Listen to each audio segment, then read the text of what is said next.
sold my soul to the bottle. Still none of my friends have left me yet.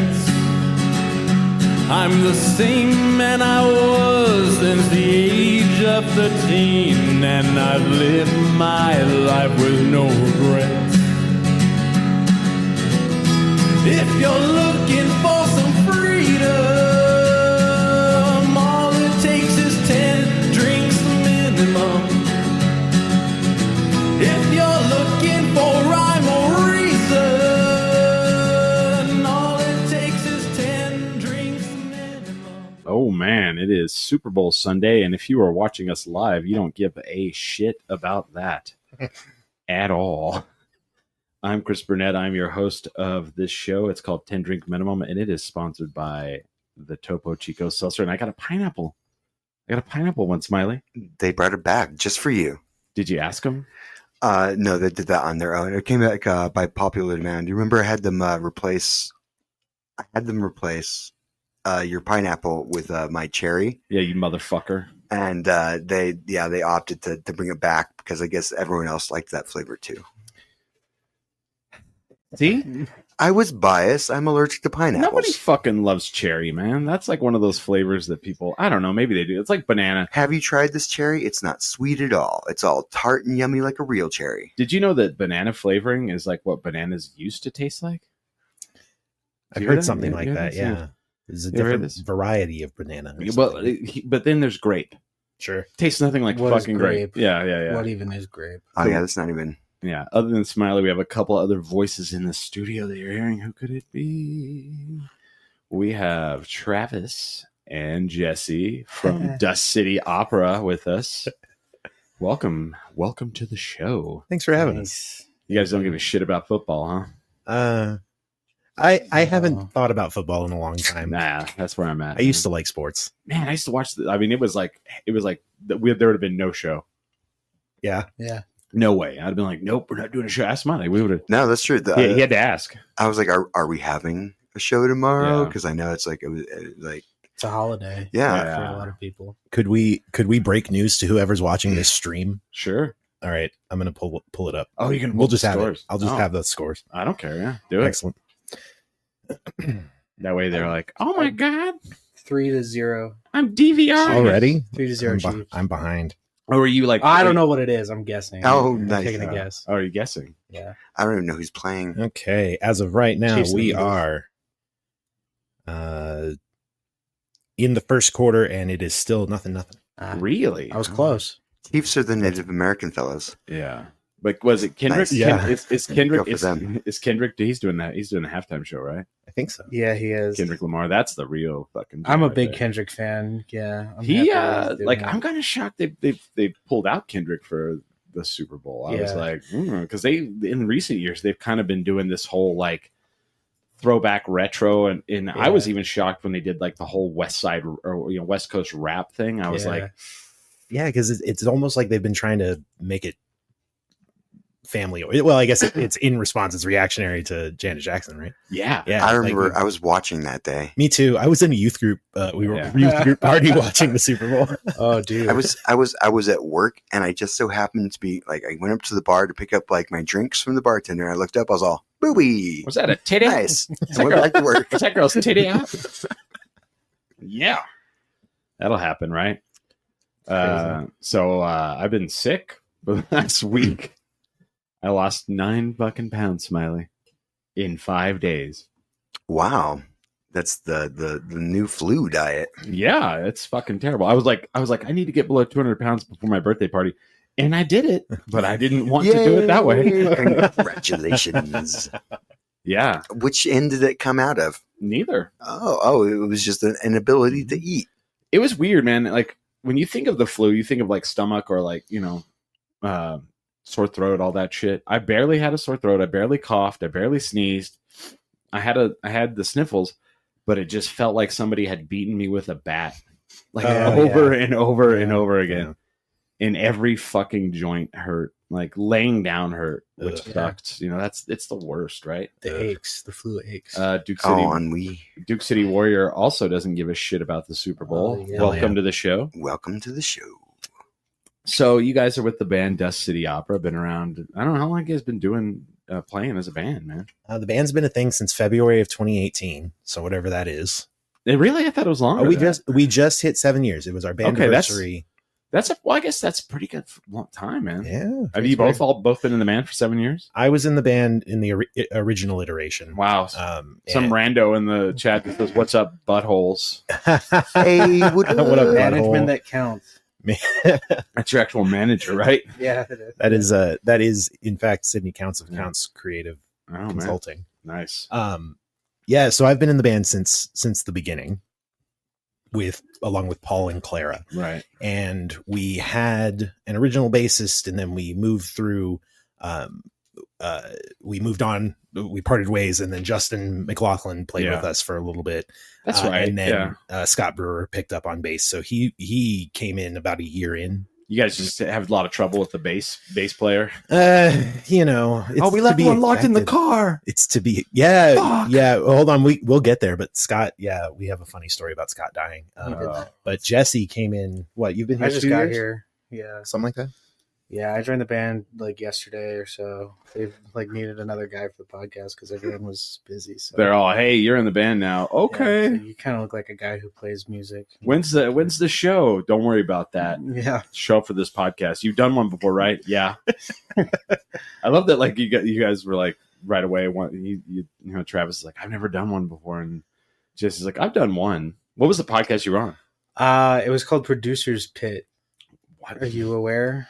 They did they did like a drummer episode of a bunch of local drummers in Albuquerque. Yeah, I don't think they're doing. Where's the local trombone podcast? That right. Yeah. All four of you. Wow. There are dozens of us. It was called The Producer's Pit. What was that on? Dozens, you hear. I don't even remember. Where did they film it at? They filmed it at the KRQE studios. I was gonna ask if it was like some. It's really funny to me because like the city and all these like big time like media outlets like are really like they'll get this hair up their ass and they're like, we're gonna be podcasters and we're gonna do this thing and we're gonna have a studio, and the city has reopened theirs downtown, and and I've crossed paths with them multiple times, and it's always a good press release. Yeah. And then that's about all. It's good. Yeah. Did it make it to the press? All right, shut it down. And then they'll do like this. They'll do this thing where it's like you're in a studio and it's like got a great like scenery, and then the person's all dressed up nice, and you're dressed up nice, and it's like super like just washed, Yeah. So tell us what artists do, and you're just like, this is fucking boring and sterile and. It was good. I mean, it was like friends of mine that were running it. Oh, okay. So well, never mind. That one's probably good. It was fun. Yeah, most of them were. Yeah, I didn't mean to trash that. It's okay. Yeah, you don't even know who they are. No, but like when they say like I was asking you like it was at KRQE, I was like, yeah, you know what I mean. I know exactly what you mean. Yeah, because there's one that like they tried to steal like the Night of Living cover band's announcement show away from us. And, you're kidding. No, fuck no. Bastards. That shit happens all the time. Oh yeah. So did you just have to do it earlier and earlier every year? No. Barney's like our friend, and when no one else gave it that, first of all, it was my fucking idea. And I didn't know this. Hold on, you're breaking this news to me. Yeah, Night of the Living cover bands was no. The announcement show. The announcement show. Come on, Chris, don't break my heart, man. No. I was like, let's like do the announcement thing on the podcast, and that was my idea. And so then we did it the first year, and like people were like, holy shit, that was we loved it. And then every year we do it, it's like the most watched thing we do. Well, sure enough, they fucking hit him up and they're like, you should move that over to this. It's a better production. I'm like, well, fuck off on that, man. Yeah, And how do they know it's better production? Have they been to our studio? That's a massive assumption. Because they hire like 6 people to do the job that I'm doing right here, right now by myself. You're doing such a great job, of though. people in the room. There are, right? Yeah. Yeah. A lot of people. Yeah. And it's like, okay. I mean, the whole idea of the podcast is it's like DIY. It's like, it's cool. Like you can sit down with people and get to know them on a regular. Find out that they don't give a shit about the Super Bowl anymore. Yeah. Shit like that. Yeah. So you guys have a big event like coming up? Yeah, we've got our Sadness, Madness, and Mayhem on March 1st. It is I'm going to get the byline right, the tagline right. Do you guys like have an affectionate name of buttholes or what? Yeah, we do. We call each other buttholes. Oh, all right. So I guess I can tell that story. All right. Before I go back to the event. Yeah. So Paul plays in another band, Silver String Band. Yeah. And they were playing the wine festival. Okay. At least I think it was Silver. And he had an extra ticket and was trying to get rid of it. And so I just got a message from Paul, which a message from Paul never has capital letters. And it just said, "Take my extra ticket, butthole." Oh, okay. And so the next time I saw him, I said, "What's up, butthole?" And it stuck. So, all right. Yeah. So we just call each other butthole all the time. I was like, man, Clara Byan says, "Hey, buttholes." Yeah. That's what we call each other. Yeah. So yeah, Sadness, Madness, and Mayhem. It is happening on March the 1st. Okay. It's happening at Fusion Theater. Oh, okay. And I was trying to figure that out. Yeah. Fusion Theater. You can find more info at ampconcerts.org. And it is a costume event.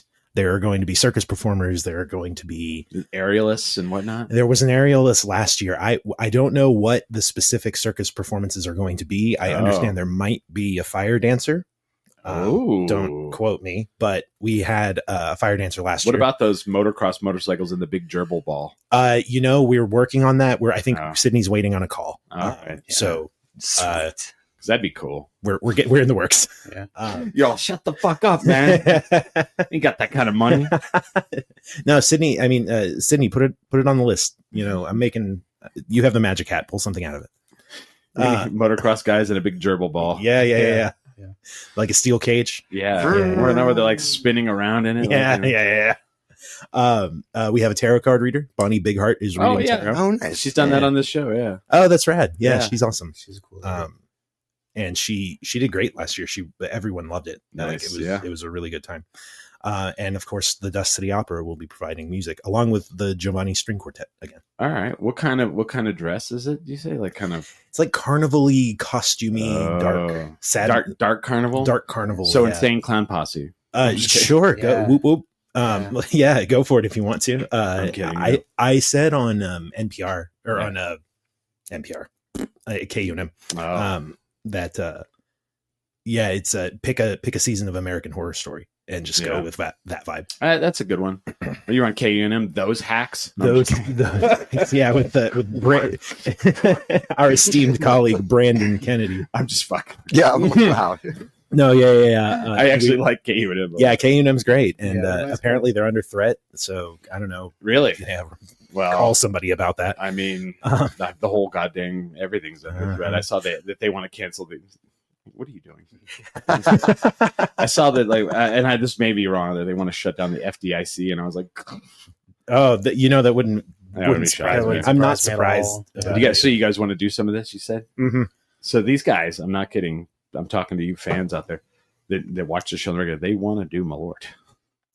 I've never tried it. Oh man, I've only heard about pour up these shots of I guess. Do you do the chant thing? Okay. No. What's the chant? Do you know? It's like I didn't know there was one, and I've been to the damn distillery. You say Jepson's Malort, and then you take the shot, and then you say I'll have another. Oh gosh.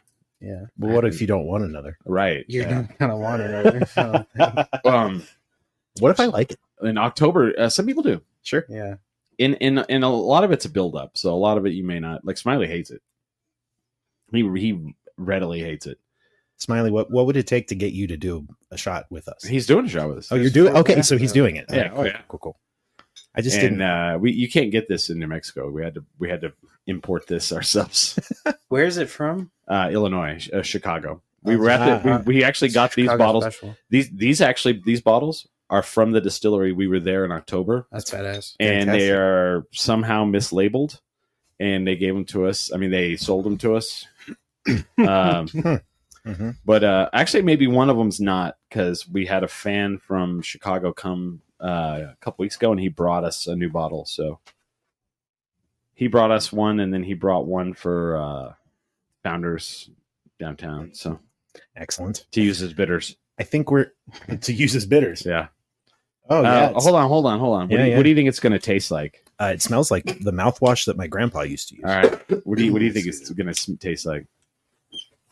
It's got like a licorice vibe. I feel All right. Because and I'm going to tell you, the smell has nothing to do with the taste. I'm going to. Hey, That's the new one. Yeah. All right. Whoa, you hush up. I'm getting my water ready. Where's the dog at? I don't even know where she is. She's back there. Somebody stuck in a well. She's behind the stool. Brody. All right. So let's to what's the party called? The masquerade. To Sadness, Madness, and Mayhem. Sadness, Madness, and Mayhem. Cheers. March 1st. Chin chin.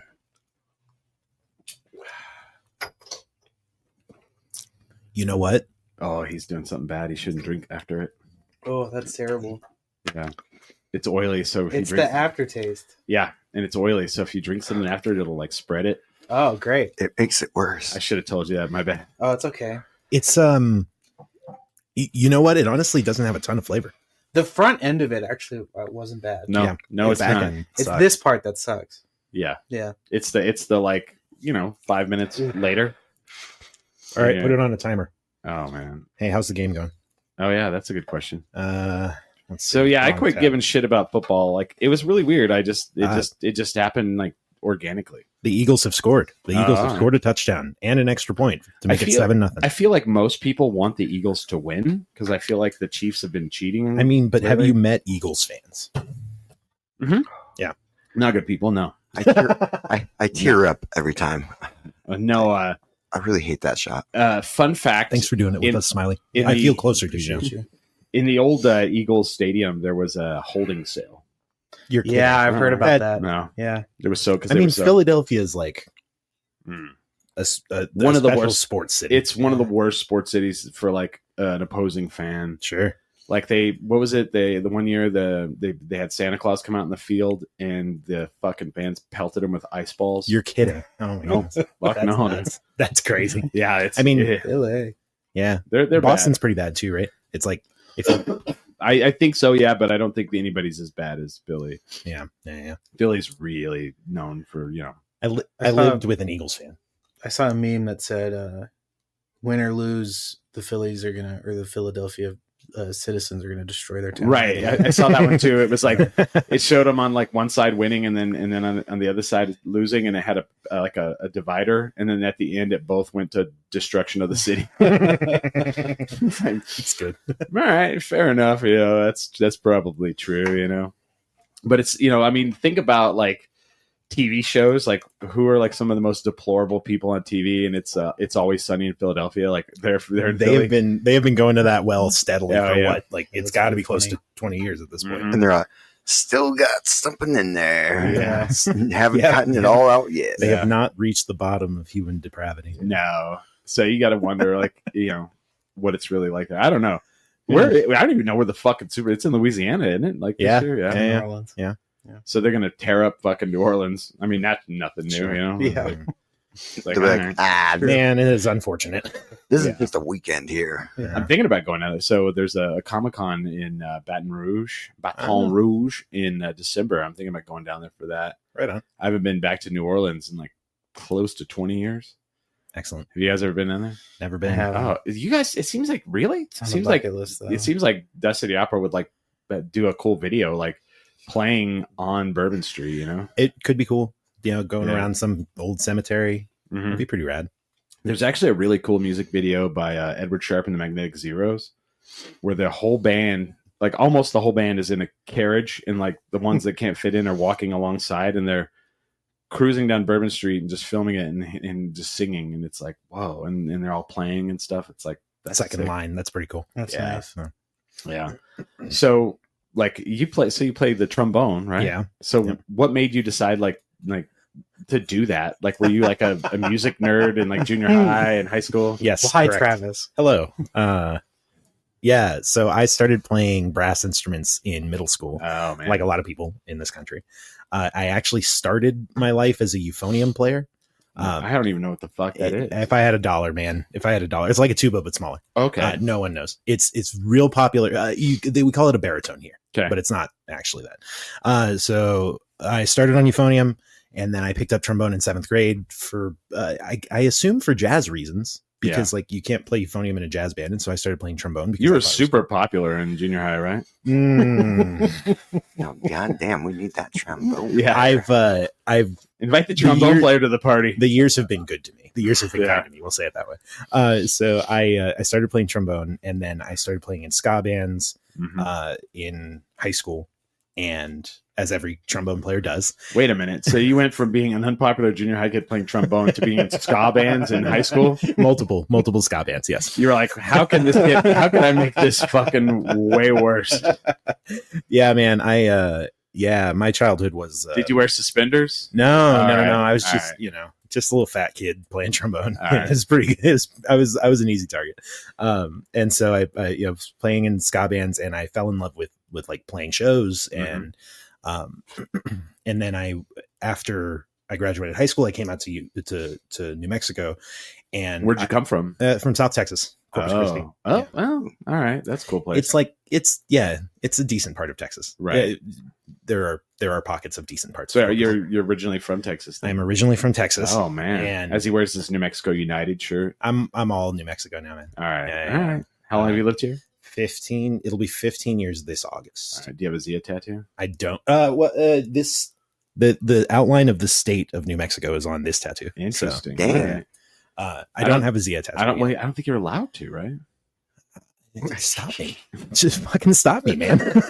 hey! When I got mine, my tattoo artist was like, "So where were you born?" Oh, really? Oh, yeah. Oh, yeah, he did. Yeah. And I was like, "Are you from here?" Yeah, I'm from Clovis. I'm sweet. Almost Texas. Roswell? Yeah. Oh god. Uh-oh. Yeah. Oh fuck. Couple of Eastern New Mexico boys. Well, I'm from Clovis. He's from Crazy Town Roswell. That's true. He now knows I know exactly. I know Roswell. Then he's from the ganglands, man. Yeah, baby. Dude, do you know Roswell? I don't know Roswell. I've been a small handful. All right, so now we got to switch to that for a second. Go ahead. So every time I meet someone like downtown or something, and they're like, "Yeah, man, we flew to New Mexico and on a whim, or we're here to visit, and I think we think we're going to go to Roswell for a day trip tomorrow." Every time I'm like, I couldn't disagree with you more. I think it would be a bad idea, and I really wish you wouldn't do that if you really want to know. And they're like, "No, we've been wanting to go to Roswell our whole lives," and I'm like, "That's why you shouldn't go, right?" Yeah. Am I wrong? Yeah, am I wrong? Seeing tourists in Roswell was always really sad because it's just like you wasted so much time and money to be here. Probably, it's like, there's one weekend a year. The Alien Fest. Yeah, and then we do it's called the Green Chili Cheese Festival. That's also fun. Alien Fest is cool. That's in July. If it's not that time of year, then it's I'll tell people there's really there's a McDonald's that looks like a UFO. Yeah. There's a terrible tourist trap museum. And that's it. It's pretty much. They don't even have Lock, Stock, and Bagels anymore. No, they don't. Do you remember that place? I do, yeah. Every time I talk to someone in Roswell, like, "Oh, I miss that place." Yeah. What's the burger joint that's really good in Roswell? I don't know. Burger King? No, I went Sonic, where everybody gets shot. Yeah, that's so true. Holy DCO, shit. quote unquote, So DCO played a show, played at the Alien Fest. It was just me, Paul, and Jared. Oh, wow. So that was, weird. If you're keeping count at home, that is guitar, trombone. Wow. was the ensemble. And it was as bad as it sounds. But we went into a burger joint that was really great. Oh, sorry. Thank you, Topo Chico. Oh, you're good, yeah. That show was awful. But Roswell was also awful. And then what really makes me mad is they're like, we're gonna make the TV show Roswell, and then people watch it, and you're like, okay, why they're running into the woods? Where the fuck are the woods? Yeah. It's not Twin Peaks. No. It's kind of funny when I lived in Roswell and I watched a little bit of that show and I was like, it's not all like trailers and inbred hicks here. And then I left Roswell and I was like, that's pretty much what Roswell is, you know? Well, it's like trailers, inbred hicks, and then wannabe gangbangers. Yeah. Like it, not even But one. nothing to like gangbang over. No. like there was a crazy stat that at one point Roswell had more gang members than South Central Los Angeles. That's nuts. That's and crazy. I was like per capita. And then never changed New Mexico. Well, and then I know 2 people who've been shot and killed in Roswell. Wow. Yeah, that's crazy. One was at a Sonic. One was in their house just watching TV. I mean, how many people do you know that have been shot and killed in Albuquerque? Not killed. Oh. I know shot, but you know. I know one person that got shot and killed in Albuquerque, but 2 in Roswell. See, it's a smaller city. See, yeah. I only know 3. Yeah. I've been here a while. Yeah. Smiley's from Arkansas. I am. Ah. Originally, I am a transplant here. Do you have a Zia tattoo? I don't have any tattoos. Yeah, he doesn't. Cool. Yeah, No tats. No tats is the new tats, is what they say. That's right. he doesn't mark. He doesn't mark up his body. He's one of those. He wants to get into heaven. Hey, if I want to draw on myself, I can just do that. Sure. Well, Are you afraid of commitment then, Smile? Is that what it is? Oh my God, yes. Are you giving me responsibility? I'll smack it out of your hand. I'm like, here's a baby, not mine. One of the funniest You things. must have been throwing that to the person behind me. Do you still have the baby? I don't. We had this one year for my birthday. Somebody found a lifelike baby doll, like very lifelike. Uh-huh. Yes. And so we had it at a party, and we just had it like laying around and took like several different weird pictures with it. Like at one point, I'm holding it by the leg, and someone's like yelling at it. And someone took a picture through the glass, and someone's like, if you post that, they're going to call the police, man. Because it looked like I was just holding a baby by the leg screaming at it. You know? I need to see this picture. Yeah. We got to find that. And then there's like so many different ones, though. Sure. Like my friend's all smoking, and then she's like sitting there, and she has the baby like on her lap, you know? It's pretty great. You know, like the 70s, you know? Yeah. Like life, you know, like life. To be actually, this reminds me of the fact that, when someone threw the fake baby at me, I didn't just smack it out of the air. I almost ripped it in half. Sure. Yeah. But I think you kept it for a while, didn't you? I did. And it broke, right? I ripped it. I was trying to fix it. But it was bad. Yeah. Like, here's a baby, and I was like, like ninja slice. I was like, that's not how you catch a baby, Smiley. I mean, it can be. I don't know. Not with Good that parents attitude. do that too. No one's. Do you have kids? Anybody have kids in this room? No. All right. No kids. Also, pretty sure you're not supposed to throw babies, right? No. You're not supposed to do a lot of things that we were doing with the baby doll. Yeah, I think throwing babies is generally bad. I don't know that for sure. Honestly, I don't know. Yeah. I have no one's ever taught me. He's all. I don't know. I don't know. I'm from Roswell. Yeah, I don't know. I'm from Arkansas. I used to eat those things. Yeah. But it just always cracks me up when people are like, "Man, we want to take a day trip to." Which, for anyone watching, if you fly into Albuquerque, New Mexico is fucking huge, and not a lot in there. From Albuquerque to Roswell, 3 hours. It's 3 hours. 3 hours. Solid. It's a 6-hour drive total of disappointment. Yeah. Because you're going to get there and you're going to be like, that's it. Yeah. And the drive is not flattering. Fuck either. no. Yeah. It's like Vaughn to Roswell is like an hour and a half. It's like Vaughn is the halfway point. Yeah. You could like tape your steering wheel to the dashboard and then take a nap and you would be fine. You right. know, like self-driving cars are perfect for that drive. You're going straight and it's flat and there's nothing to look at. Nothing around. But hold on. It doesn't hold a candle to Kansas, man. You remember Kansas? Oh my God. Yeah, I do remember Kansas. Oh, yeah. We were on the road last year. Fucking awful. Yeah. Yeah, we were on the road. If you've ever been to Kansas, then that's what the drive from Vaughn to Roswell is like. I remember going through Kansas and it's like flat, nothing. There's not even hills. Yeah. And then you like look over and there's this massive like porno store. Right? And then next to it is like a big billboard that says Jesus saves, porn kills. And I'm like, well, now we've got to stop at the porn store. Sure. I want to see what's killing people, right? Shit, yeah. Do you remember that billboard that we saw when we were in Kansas that was like, it was like Dorothy from The Wizard of Oz and a tank? Mm-hmm.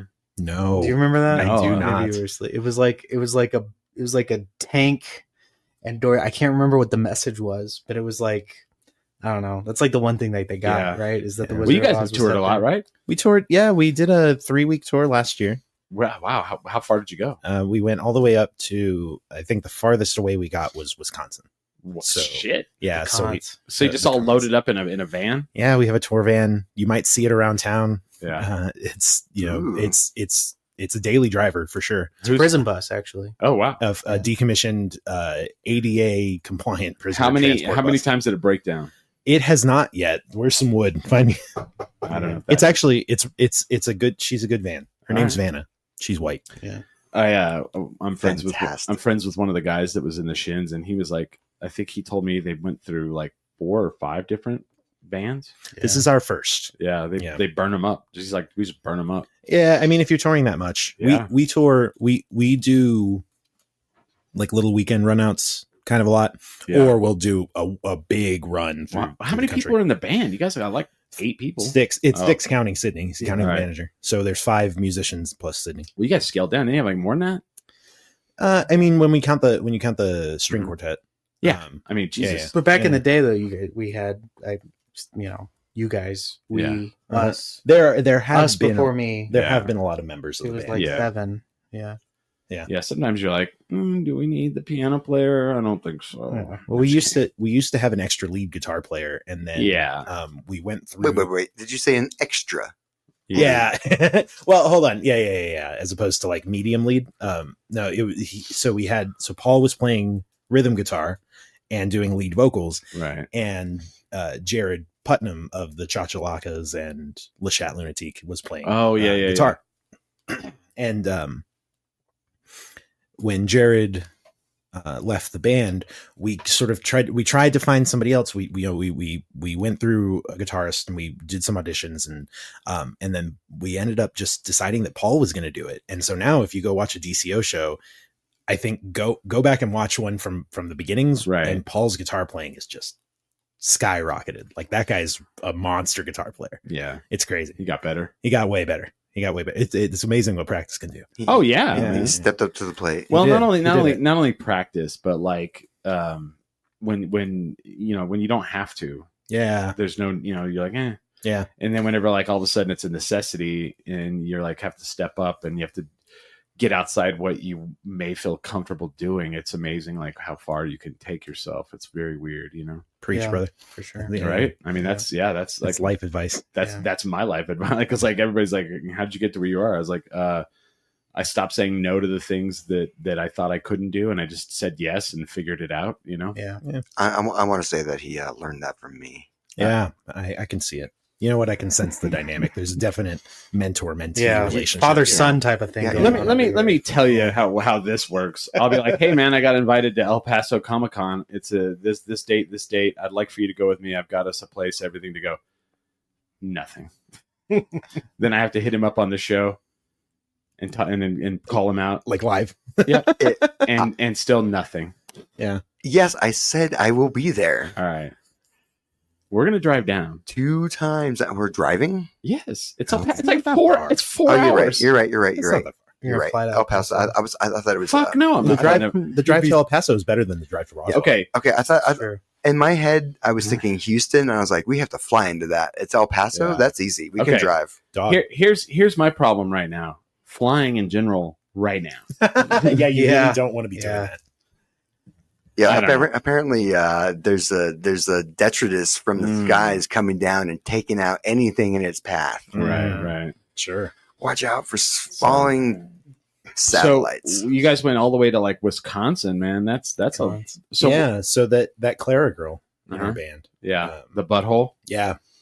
She's from Wisconsin, and so we went to her hometown. Right. So her hometown has is Butthole, Wisconsin. Ettrick, Wisconsin. Is it Ettrick or Galesville? Is it close to the Dells? I assume so. I mean, if you're in Wisconsin, you can spit on the Dells. Right? She knows what that is. Yeah, sure. So we went to her hometown and played at her high school. Has a new performing arts center. And that was a really cool show. Really? Yeah. It was nice. You didn't get there and there was like 5 people watching, and you're like, looking at her the whole time while you're blowing into your trombone. Like, what the fuck? That was actually a pretty well attended show. That was pretty good. Yeah. There was a lot of people that were really stoked to see Clara up there.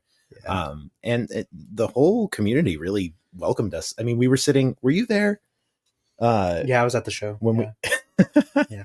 Were you there when we went and ate at the golf club at the Yeah. And there were some people like pointing, they were sitting at the bar and like pointing at our table and like talking and come to find out they had like seen our poster or something. So we were like small town famous for the whole, we stayed there for 4 or 5 days and it was pretty cool. It was a pretty cool experience.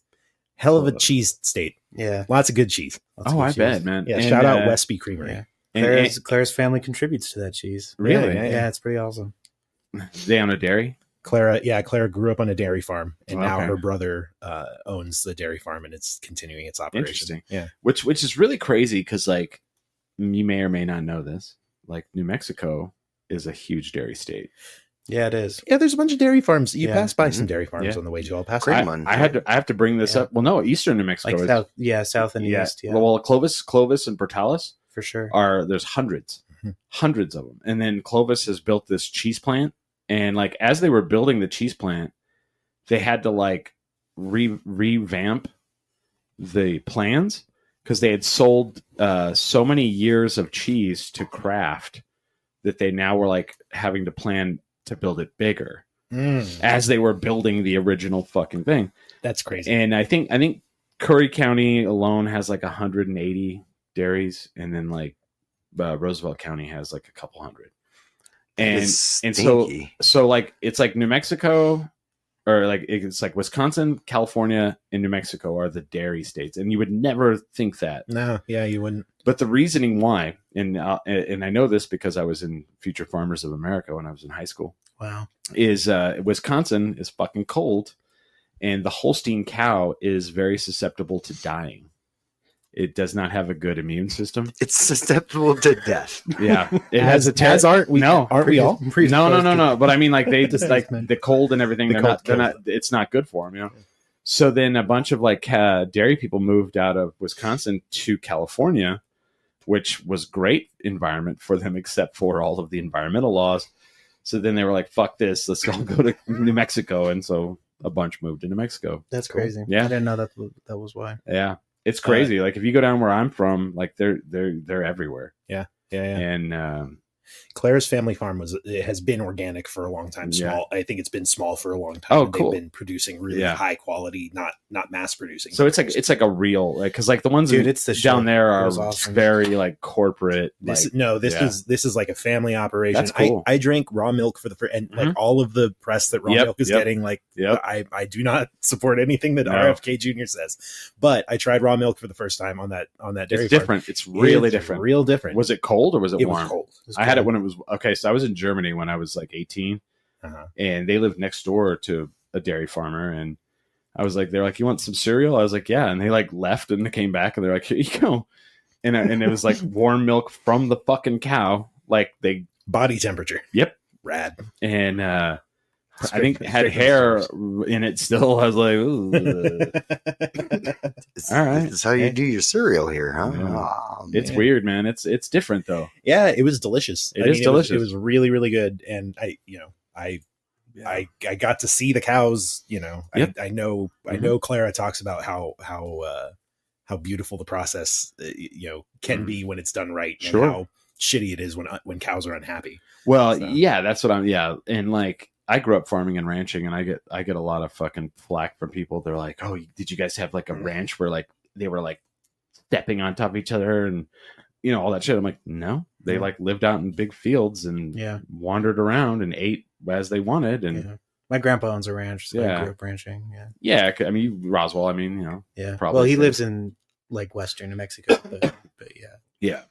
And it's weird because they're like, so many people are like dialed into this like that everything is evil, and so hearing that their dairy is nice, that's pretty cool. Yeah, so if you want, the Westby Creamery does ship, so they're not a sponsor, but we love them. Yeah. They don't sponsor Dust City Opera. They should.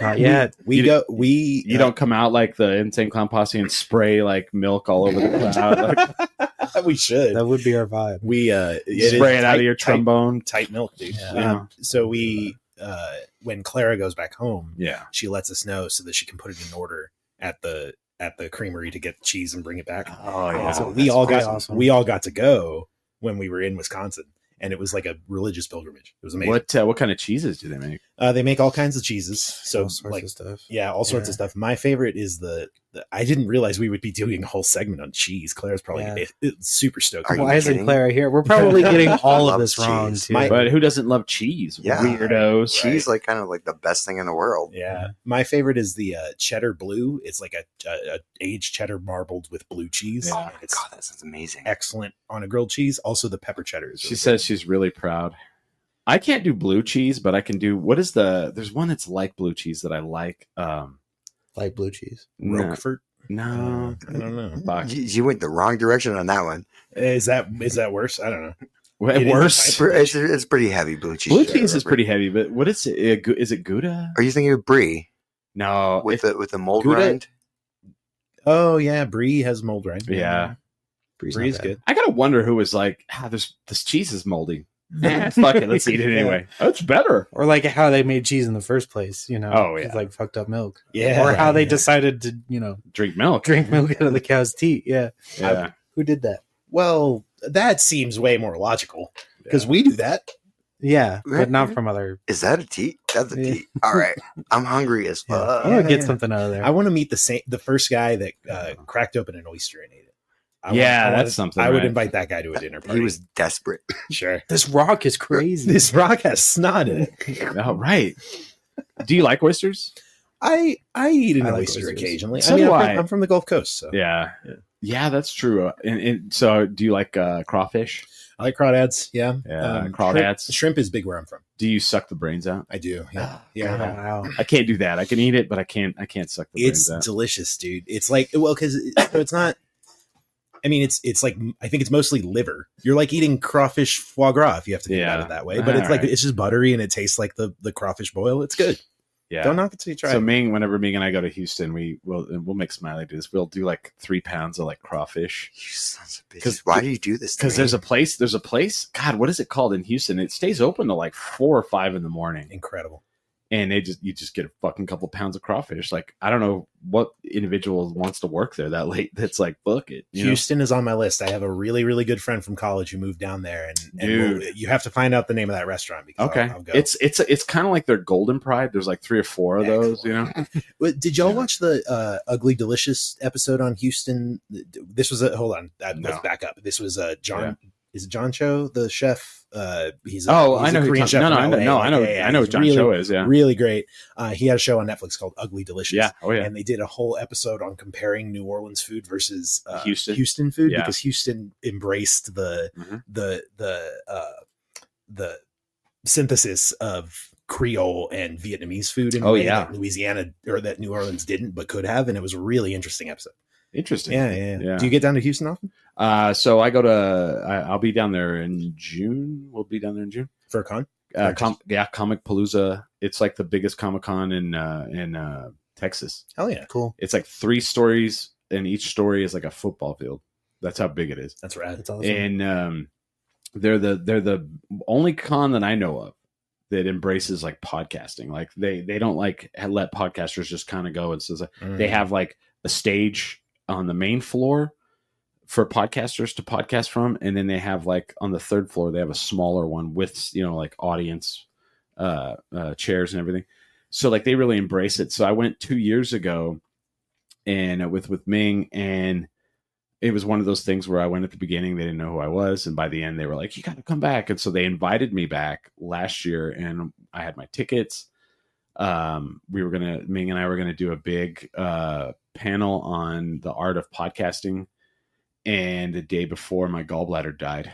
Oh no. So I was like bummed as fuck. And so this year my return, they've invited me back, and so I'm going to take Smiley if he wants to go. I like how you said bummed as opposed to I am in a hallway in a hospital. Yeah, the gallbladder's no joke, man. Nope. My dad's gallbladder went out, and that was the most pain I've seen in maybe ever. Yeah. It was crazy. Pretty bad. It was awful, but like, or he's just bummed. Well, just bugs. But as for a food city, like it's a great food city. Yeah. Like, the crawfish was amazing, but like the partying is pretty awesome. They have a bar, and I don't know if it's still open. It's called Roswell's. That's right. Oh yeah. And they were fucking big alien thing. Oh, it's not big. It's like like I wanted to stab my eyes out. Yeah. So we get in there. Like a lot. They're like, we got to take you to Roswell's. They were like, you're from New Mexico. We got to take you. So we get there, and it was a just overdoneness of purple, like fluorescent purple and green and silver everywhere, like bright. So if you were on mushrooms, it would be amazing. But like, I just wanted to stab my eyes out. There was so much. If I had to work there, I would hate life in general. Yeah. Do you guys need anything while he's up? I would love whatever is in there that has alcohol in it. Yeah. But yeah, and then they were like, "So is this like Roswell?" I was like, "No, it's not like this at all." It's like the Roswell McDonald's. All my friends were really pissed whenever that opened. Like all my friends that are still in Roswell were really pissed when that opened. So like, why is this in Houston and not in Roswell? It's because like Roswell has 5 people in it, and right? 4 of them are like retirees. Thank you. Right. It's so dumb. It's so dumb. It's like that. It's that mythos that like, I don't know, that people have lived off of since the 1950s, that they're gonna drive. I remember when I went to the 50th anniversary of the Alien Festival. I went to the 50th one, and the guy who owned the property was like, I will let people camp out for like $2,000. It was some fucking dumb amount of money for the weekend, and like only one person did it, I think. Yeah. I don't know why this is. Let me turn that off. There we go. That's got to be the worst, right? You're the only person there. Well, and everyone's driving by honking, stupid. Like, what an idiot. Yeah. So tell us about this masquerade, this ball. Like, what is it for charity? Is it for? It is 100% for profit. 100% for shit. For yeah. Yeah. Just kidding. No, we had this vision to, I think it was Paul who had this vision about a carnival event. Yeah. And I like that. We realized that was something that would be really great for us. And so we wanted to partner with other artists and other, you get sponsors from the community and things like that to put on an event for Albuquerque, because we don't play here a lot. No. We're at this point in our trajectory, we're touring, but we're not playing a ton of hometown shows. Yeah, I haven't seen you guys in a while. Yeah, so we wanted to do something really special, and I think that's what this event is really for. Yeah, is like, this is the hometown crowd who gets us and who wants to do this experience with us, because it's, and you get to dress up and have fun. Yeah. And there, so we'll have some costume options. It is highly encouraged to wear a costume. Last time I was. You mean you're going to have costumes that you're going to hand out to people? No, we have a rack. Yeah, so if you show up and say you forget your costume, you're going, crap, it's 6 o'clock and I don't have my costume. You're that man, because it ain't going to be a woman. It's not going to be a woman. Yeah. No. You've got Hobbit cloaks for them and shit. Yeah. We can work that out for you, Smiley. Yeah. So we have some items, but it is highly encouraged to bring your own. And if you're not wearing a costume, I'll go out and say it. You're probably going to feel a little out of place. Last year, we had a high percentage of costume wearers. It was pretty fascinating. It was, we did it in January last year, and I expected, like, I'm not a Halloween guy. I'm not a costume guy, but like, I expected, it's fucking January. Like, nobody's going to do this, but it was surprising, dude. Surprisingly, and elaborate too. Yeah, not just like people were doing it, but it was like people put time into it. Like 2 weeks ago. Like, I thought it was like the Saturday. No, it was last Saturday. I was like, I thought there was an 80s dance party at Sister, and come to find out that was last night. So my friend's like, well, what are we going to do now? And I was like, I don't know. And she's like, well, there's an EDM show at fucking El Rey. Cold as shit outside. Yeah. Walk over there, and we go in. And so like, much skin. Yeah.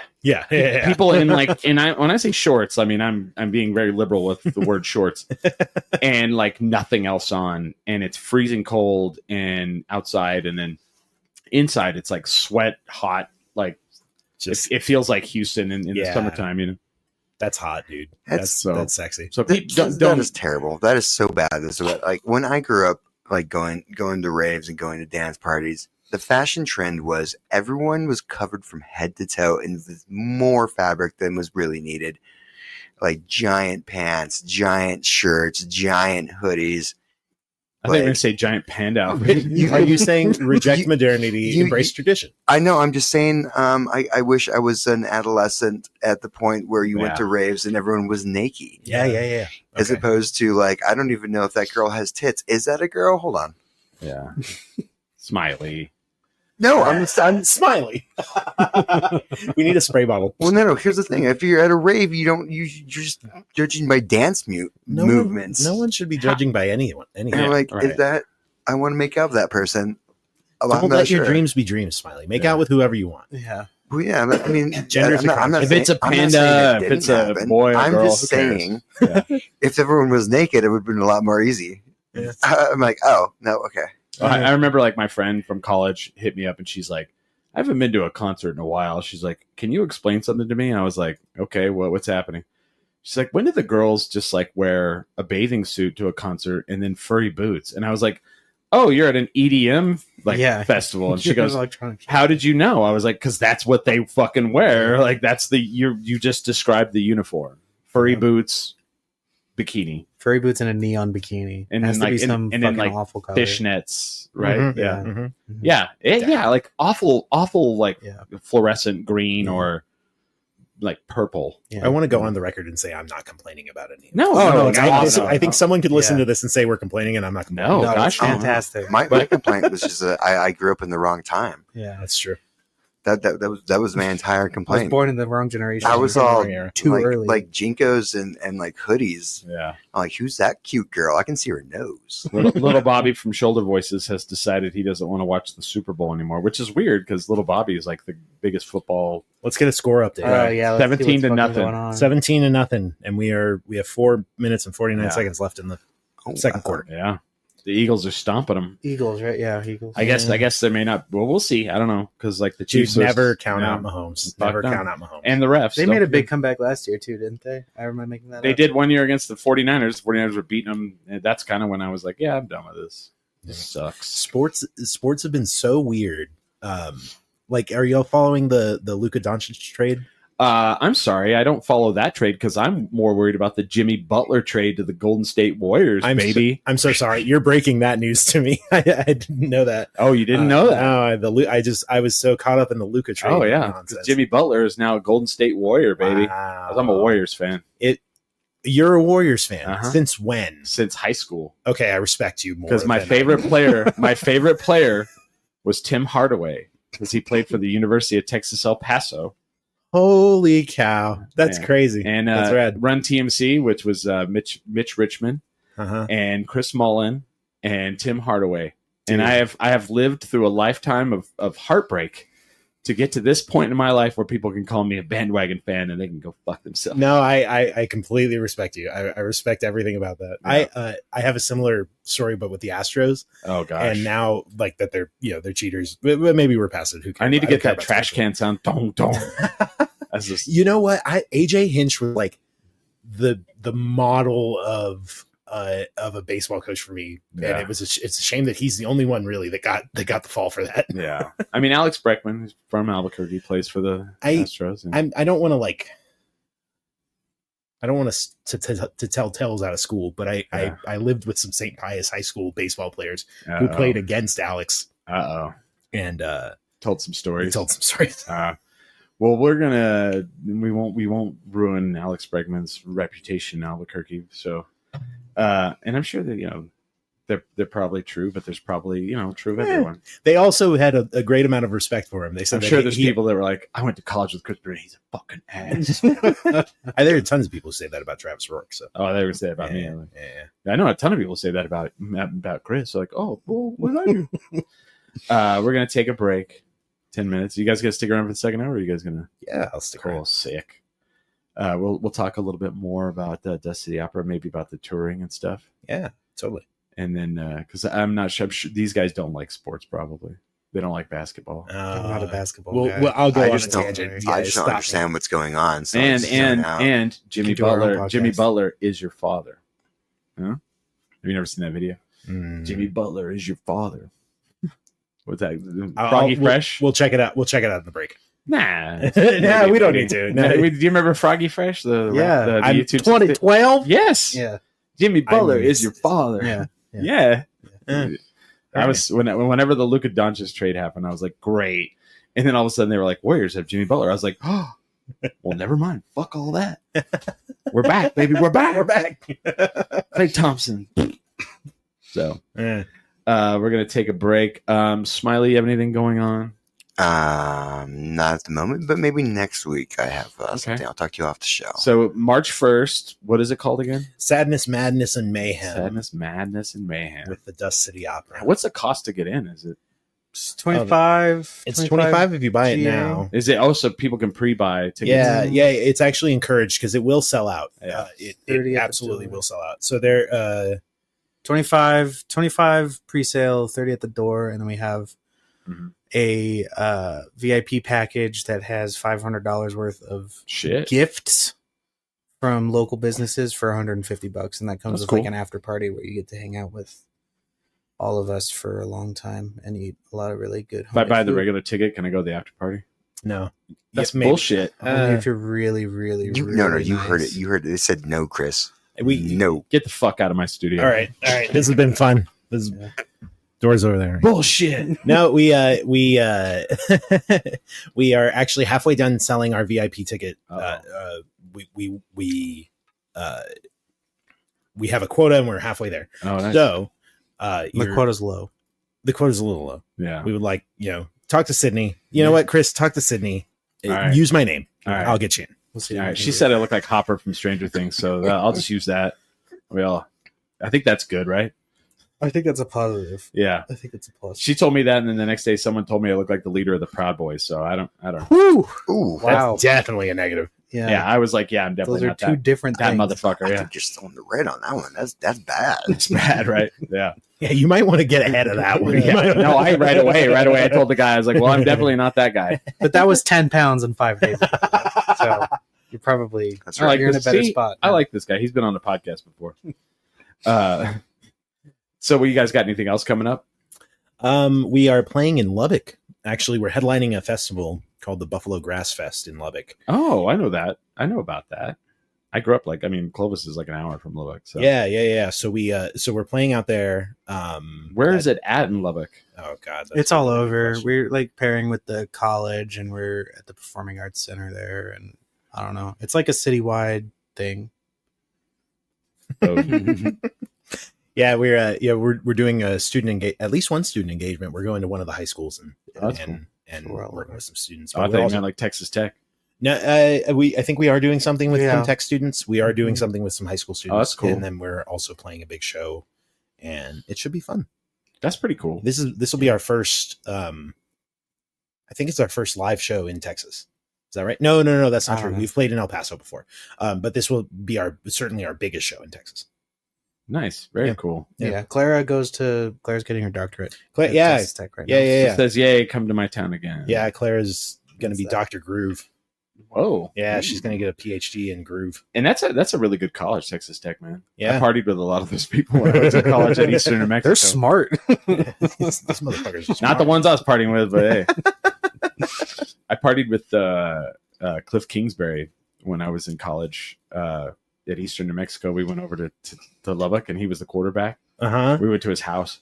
That's crazy, dude. And I was like, fuck it, I didn't know who he was. And he's coaching. Where's he coaching at? He's like an offensive coordinator somewhere now. Yeah, good for him. I want to say Washington. Should we hold on filibuster while I check? Right. While I check the. Well, I got Friday. I'm recording a first episode with Sandia Music and Sound. They're going to do. Dude, I love those guys. They're great, right? Yeah. They did a commercial a couple weeks ago. And if you see it, it's got Johnny Mouche from wearing your hat. Yes. Look at this guy. He knows. I'm current, dude. I'm current on the event. You know what's funny? They were like, "Hey, we're going to do a Wayne's World commercial," and they're like, "Can we buy a hat from you?" And I was like, "I don't have any hats." And they're like, "Well, that sucks." And I was like, "But I will go get one for you." So I had that made Nice. special for that commercial. Party on, Chris. Yeah. Cliff Kingsbury is the offensive coordinator for the Washington Commanders. See, I was right. Yeah. And he got offered a head coach job and he turned it down. Good for him. And I want to respect that. Yeah, I don't know. But so I'm gonna record a Between Two Guitars with them on Friday. I don't know what that means. I've watched Between Two Ferns, but I kind of like those people. I like what they're doing. They're fun. I just hope Mo doesn't come after me from Music Around, because I love Mo as well. Yeah, Mo's great. Mo is, Mo's a real one. He's like and known for his vindictiveness. Yeah, he will come after you. And maybe I'll tell the story. Maybe this is an off-camera story, but I got the Mo vindictiveness was directed at me for about 5 minutes. Oh no! And then I successfully got him back on my side, and then it was turned around for me in favor of me. I got some Mo vindictiveness, and I got some justice. Really? Okay, great. I can imagine Mo being bad, but I was joking. No. It was a nice. It was really great. It was really great. Okay. All right. I got some stuff stolen out of my car. Oh yeah. And it ended up at Music Go Round. Sure. And then there was some mistake, something happened and they sold it, but it was not within the period that they should have held it. So that I could have found it, because it was my stuff and it had been sold off. And so because Mo's the manager, he's the guy that I ended up talking to. And I was like, look, man, this is a giant bummer for me. You've got to understand this. And he had been sort of like, he could have interpreted what I was doing as a position of aggression. And I think he was sort of standing up to that. And I was like, no, bro, we're on the same side. Like, I know you, I love your music. Like, let's get this taken care of. And then after that, it was all gravy. It was really great. That's good. He got it well taken care of. Good. I can imagine Mo not making it right. Oh, he doesn't. Yeah, no, but he doesn't take no shit either. No. So yeah. Well, he does make it right. Yeah. Well, it was good. It was a good experience. It was all in all, it was a really good experience. Yeah. So then I have, other than that, February 22nd, Duke City Championship Wrestling at the El Rey Theater. Do you guys like pro wrestling? I'm slowly trying to get into it. Okay. Well, if you come down to the El Rey, you're going to fucking get thrust right into it. Are you going to get me in? Yeah. I'll get you into the VIP party if you can get me into this. Oh, that's easy. Done. Right, fucking A. You just go to the door and say, I'm here with Chris Burnett, and you're in the door. Excellent. All right. Well, either one of you who wants to go. Yeah. That's done. That's boom, done. Done and dusted. All right. I'm the voice of Duke City Championship Wrestling. So that's rad. You won't see or hear me during the show, but because you'll see you do the commentary for the stream or what? For the stream and for TV. Excellent. That's cool. That's rad. Super cool. But it's always weird because people are like, why can't we hear you? And I'm like, well, you're at the show. You're at the show. If you were like watching it, on TV later, sure. And it's like when you go to a baseball game, you can't hear the commentators. Right. It's just doesn't how it works. But so that's happening. What else? I mean, El Paso in April. That's El Paso Comic-Con. Smiley and I will be there. How's bells? And I think that's all I've got right now that I really want to push for anybody to come and hang out and Comic-Con or Comic Palooza in June. So yeah, in October I think we're gonna go back to Chronicon. Kevin Smith's. Oh, we better. They wanted us back, dude. They liked us over there. It's the 30th anniversary of Mallrats. So. Rad. Oh, we have to go. I need to get my skateboard signed by Jason Lee. Yes. He got excited to hear me. He doesn't get excited like that about anybody famous. It's a skater. Well, yeah, they're more important than famous people. He's a pro skater. Has Palmer ever signed anything for you? Oh, that's weird. Because I never asked. To be fair, I mean, he's a pro skater. Oh, you know what? I'll tease something for the second hour. I spoke to someone for the first time last night since a major event, and they're going to come on this podcast. So we're going to tease that for the second hour. So I want to thank Travis and Jesse from Dust City Opera. I was going to say Duke City Opera. We get that a lot. Yeah. But Dust City, yeah. It's Duke City Orchestra, County Opera. Yeah, no, Dust City Opera. Douche shitty opera. Douche shitty. But we'll all be back for the second hour. If you want to turn back over to the game for a little while we take a break, that's fine, I guess. And if you don't, the score is. I don't know. Never mind. Oh, okay. 17-0. Oh, going into half. Crap. Boring. The halftime's coming up, so maybe go check that out. With that, we are 10 drink minimum.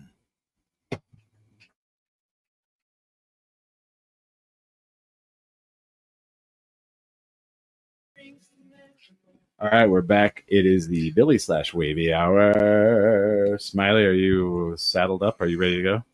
Yes, I believe so. Okay. Do you have a Topo Chico seltzer to drink? Because that's our sponsor. Are they going to give us a pallet of that shit or what? Hey, it's good. No, it's great. I meant that in a good way. I love it. I do love it, actually. Yes, especially pineapple. That is in the works. Yeah, it's the good stuff, man. I initially, but I think he initially said it as a joke, and I was like, okay, cool. Oh, well, if he doesn't want to, that's fine. No. I was going to make it thrown out of the cases, and then that's where you sat. No, it's all coming together because he's like, oh, you really want to, you really want to like a palette for your studio. I like how he's doing the impression of this dude we don't even know. Yeah, well, I want to do it correctly. All right, misrepresents him. That's true. Yeah. But yeah, he's like, oh, you want a palette? Yeah. You actually want a palette for your studio? Well, I can do that. Yeah. I don't think I can actually deliver it right there. Is he Elvis? Like he's all like, hey, thank you very much. Yeah, you guys want some Topo Chico seltzer? A little Elvis-y, right? But yeah, a little bit. Yeah, that'd be fun. If you're just tuning in from the Super Bowl, we have a ceiling. I think that's mine. It is yours. Yeah. Let's see if I can move it back here. All right. I don't know what happened here. Well, while we're focused on the ceiling, the score at halftime is 24-0. There we go. Eagles. We have Travis. That's great news. And Jesse from Dust City Opera.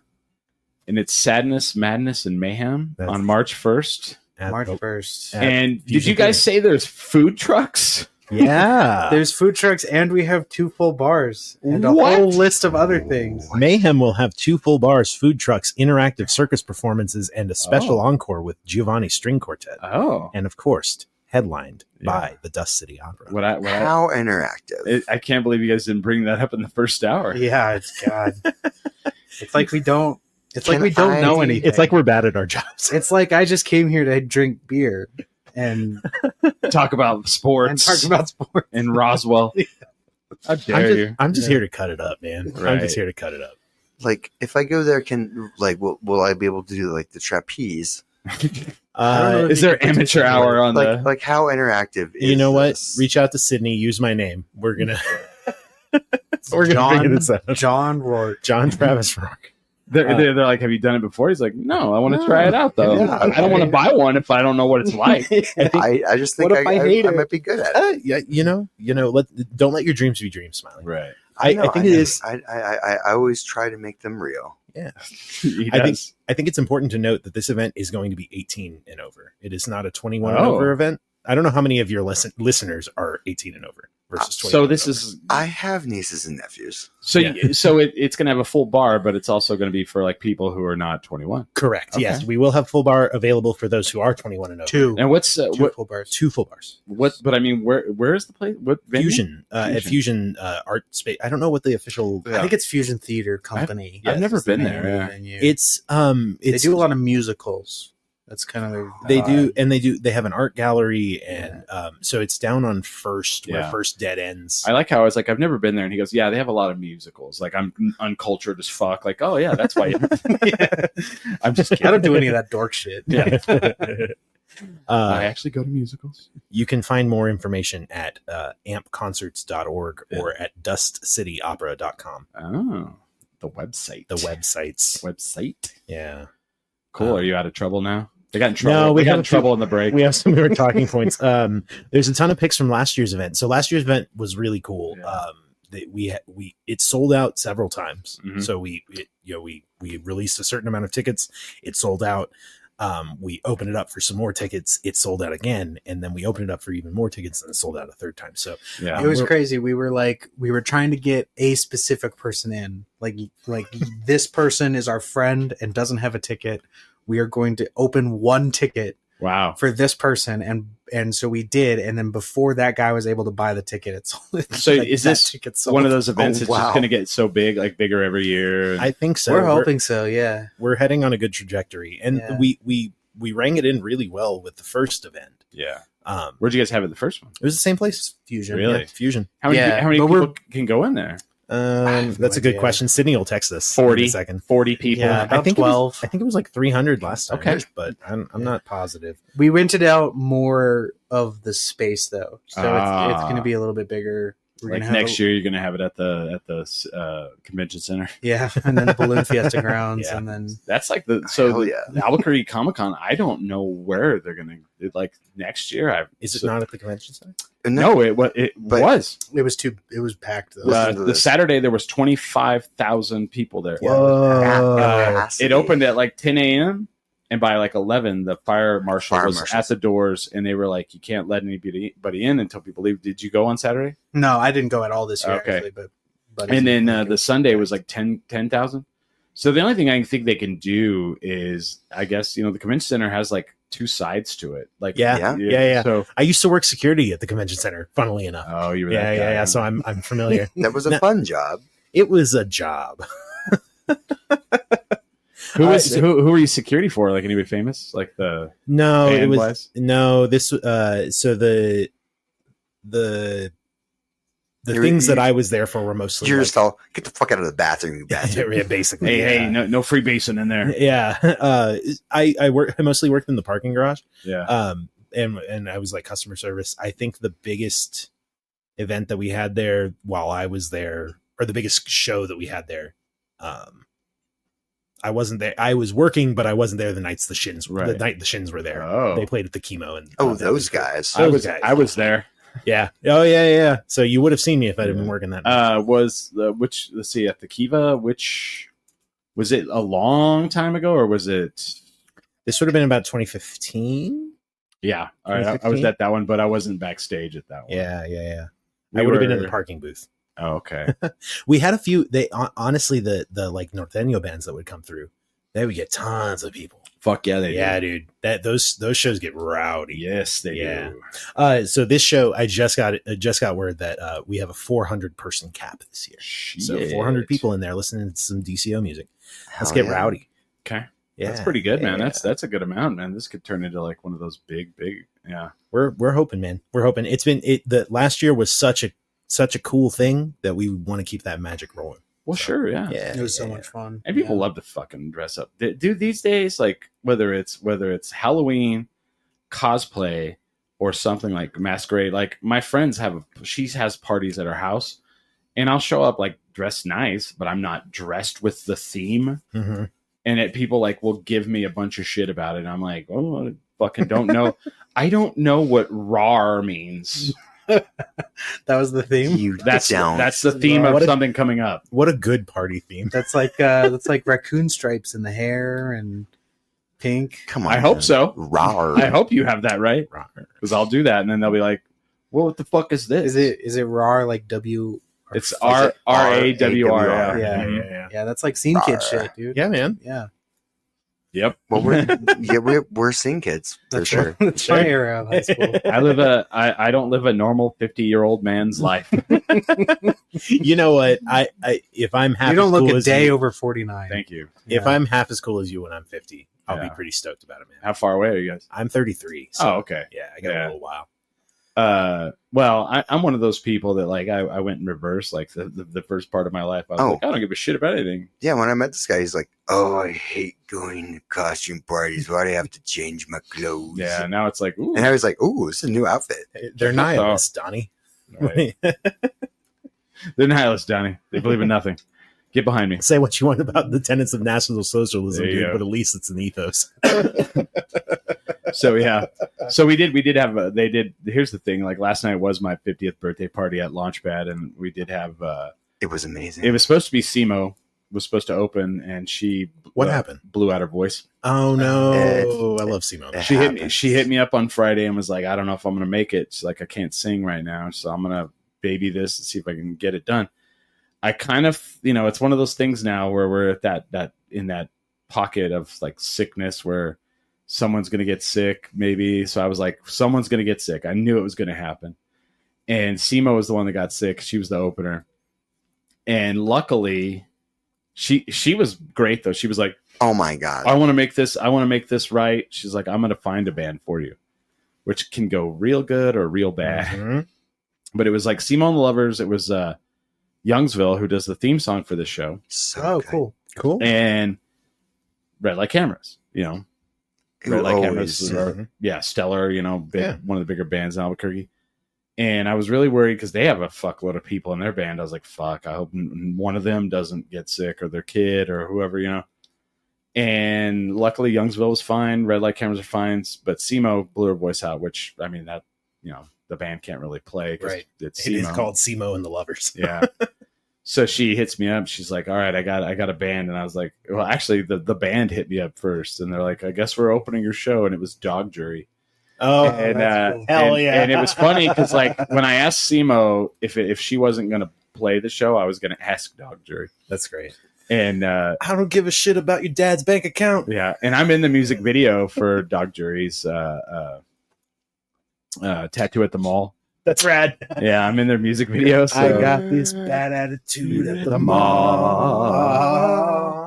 Yeah, I've been bumming that I've been going through a rough couple of weeks, and I put the Dog Jury album in the car, and anytime I need to, it's just on and cranked. Oh yeah, it's just ridiculous. Like, yeah. And people are like, "What's it like?" I'm like, "It's like '90s, like Beastie Boys, kind of like it's screamy, it's like the." If you distilled punk down, they found it. They bottled it, man. Right. It's a good album. Album. I like it a lot. And when we went and filmed the music video, like they were like, "Will you be in the music video?" And I was supposed to go there for like one specific role, and I'm in the music. I'm actually three different people. That's rad. In the music video. See, Chris, that's what happens when you bring your own costumes. Right. And I'm actually a fourth person, but I have to point it out to you because you don't know. And he's in the background kicking a baby. Is it the cowhead? No. Shit. No, I'm like cutting the band. The band is doing like the Reservoir Dogs walk, but they're walking towards the camera, and someone cuts through them. And like knocks Chris like out of the way. That's me. But I have a different outfit on because I brought multiple outfits, and I told you, and ideas because I was like, hey, what if we did this and this and then we shot it, and I was like, who cares if if you don't like it, let's shoot it and see if and they took it and cut it together, and luckily it worked out. But we went to Cottonwood Mall. And which is the shitty mall in Albuquerque, Rio Rancho area. Dude, it's so depressing now. I will take your word for it because that is way too far away for me to go for a mall. But we went there on purpose, Smiley, because if we got banned, then we got banned from the shitty mall. Okay, cool. We'll never come back. So That's fine. We went there and we're filming the whole time, and we're like kind of being degenerates. Like we're not breaking anything, we're not stealing anything, but we're not, we're like kind of like. You're very obviously filming a music video and like getting on the little kiddie rides and like mishandling shit and fucking with Mayhem. You know how many people came up and like said shit to us? None. Yeah. Not one fucking security guard, not one store owner. Like we went into Hollister and like filmed a scene where Barney runs out of Hollister like he's stealing, and I chase him out as like the manager of Hollister. No one in Hollister said shit. They were like, they didn't say a thing. Fuck no. That's nuts, dude. Fuck no. Not a fucking thing. It's in the music video where I'm like chasing him out of the Hollister store, and at one point I'm wearing a shirt that says security on it, and like you'd think that they would not like that, but nope. No. We honestly that mall is a drop off point for the filming that goes on that side of town. Oh, I believe it. Yeah. So I'm sure they're like, these fuckers. Well, again. and I have to think like so many people are like filming TikTok shit and all that now. Like they're like, I don't care. Yeah. Fuck it. You kids and your fucking TikToks. Like I'm trying to, you were probably like the respectful crowd that came in. Yeah. Right. It's like you were still being fucking and it's like disruptive. I was shocked at how many like knife stores there are in there now. It's like, why are there knife and sword stores? Like, why are there more than one? And I'm talking like that's the free market, baby. Capitalism breeds competition. And one of them literally has a mannequin of a ninja outfit with a ninja outfit on it. Will they sell you the ninja outfit? Because you buy yeah, fuck yeah, dude, that's awesome. And I want to call that store. Chris is 12 years old and wants everything in here. Sure, because there's all the like knives and swords that like are just ridiculous. Like, it looks like a dragon and it's a sword, you know? And as a kid, you're like, Jesus, that's amazing. But if you like actually use it in a fight, you'd cut your own like fingers off, you know? I want somebody to come backwards and stabs you. I want somebody to come to Mayhem in that ninja outfit. Right. Oh, fuck yeah. There you go. Yeah. That's your costume. Wait, can we do calls to action on this podcast? We got told we couldn't at KUNM. So what's a call to action? Like, I guess asking someone, you at home, please. Buy that ninja outfit and wear it to Mayhem, please. Fuck yeah. I dare you. See, that's why I don't like that, all the corporate stuff. They're like, well, I was on radio for like 3 weeks. And they would do this thing. No joke. Just 3 weeks. I left. I got fired or anything. I left. I was like, yeah, I can't do this. He's all, yay, I'm on radio. I was so excited. I had the rose-colored glasses. I was like, I made it. And then I get in there and they'd do this shit where they'd be like, hey, that was great. We like what you're doing. If next time you just could not say this. And then I'm like, all right. And then, like, after 3 weeks, I'm like, all right, fuck this. Seems exhausting. Yeah. 3 weeks later, he comes back to the show. He's like, that was interesting. Yeah, that experiment's over. Yeah. Guess I'm back for this, sir. Yeah. And I'm like, why does radio exist? Like, I don't even get it anymore, but, you know, whatever, man. Yeah. But, yeah, you can call to action. Put on a ninja outfit. Yeah. Wear pants. Yeah. Or don't. Or don't if you don't We have a saying in the band. It's follow your heart. Follow your heart. Live. Yeah. All right. Yeah. Follow your heart. I think Clara, our accordion player, has worn pants a total of maybe 3 times in her life. Oh, little Clara no pants, huh? Yeah. All right. Call her. Sans pants. Clara also no shoes. No, not a big. She's a free spirit. Well, she grew up on a farm, man. Yeah. Growing up on a farm, man, I had a big thick why would you have pants piece on? of skin on the bottom of my I had a big piece of skin on the bottom of my foot, like that thick, callus, you know. Looked like I was wearing some Nikes. No, but yeah, you do get callus. Like, I remember not wearing shoes. Yeah, no, it's true. Clara, sound off in the comments. How are your calluses? Yeah, do you have a big thick sole-like callus on the bottom of your foot? If you refer, needs to be cheese grated off. You know? If you refer to your feet as hooves, you may have grown up on a farm. Clara no pants. Here's my hooves. Doctor no pants. Doctor no pants. I like that. We're gonna get a lot of mileage out of our esteemed colleague, Dr. Byam. Dr. Byam. Yeah. Oh yeah, she's gonna be so pissed. She'll be like, "How dare you?" I'll see her in public and she'll just punch me right in the face.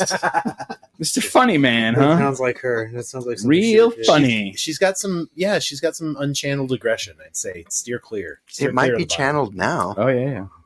Directly at Chris. Yeah, but going back to she's got a target. She's got a goal. Yeah. But so Dog Jury filled in at the party. We had a good showing. Oh my god, it was so much fun. Well, see, that's where I'm going. It sucked for me because it's my birthday and I was like so excited for it, and I was so sick all week. I just did not fully have it to be having fun. And I struggled, man. You're like, I just got back on my feet here. I'm gonna sit at this booth and say hi to people. I couldn't stand for very long. I legitimately couldn't. Yeah, man. 9 pounds in 5 days is 9 pounds in 5 days is really bad. And so my goal for the week though, Smiley, was to get to the party. Well, and I made it. You made it. Yeah. And then Vince, Simo's husband, saved my life because I had 4 beers and my stomach was like, I was very, very, very close to puking. And he's like, I'm going to go over to that cigarette store. You want some Tums? I was like, yeah.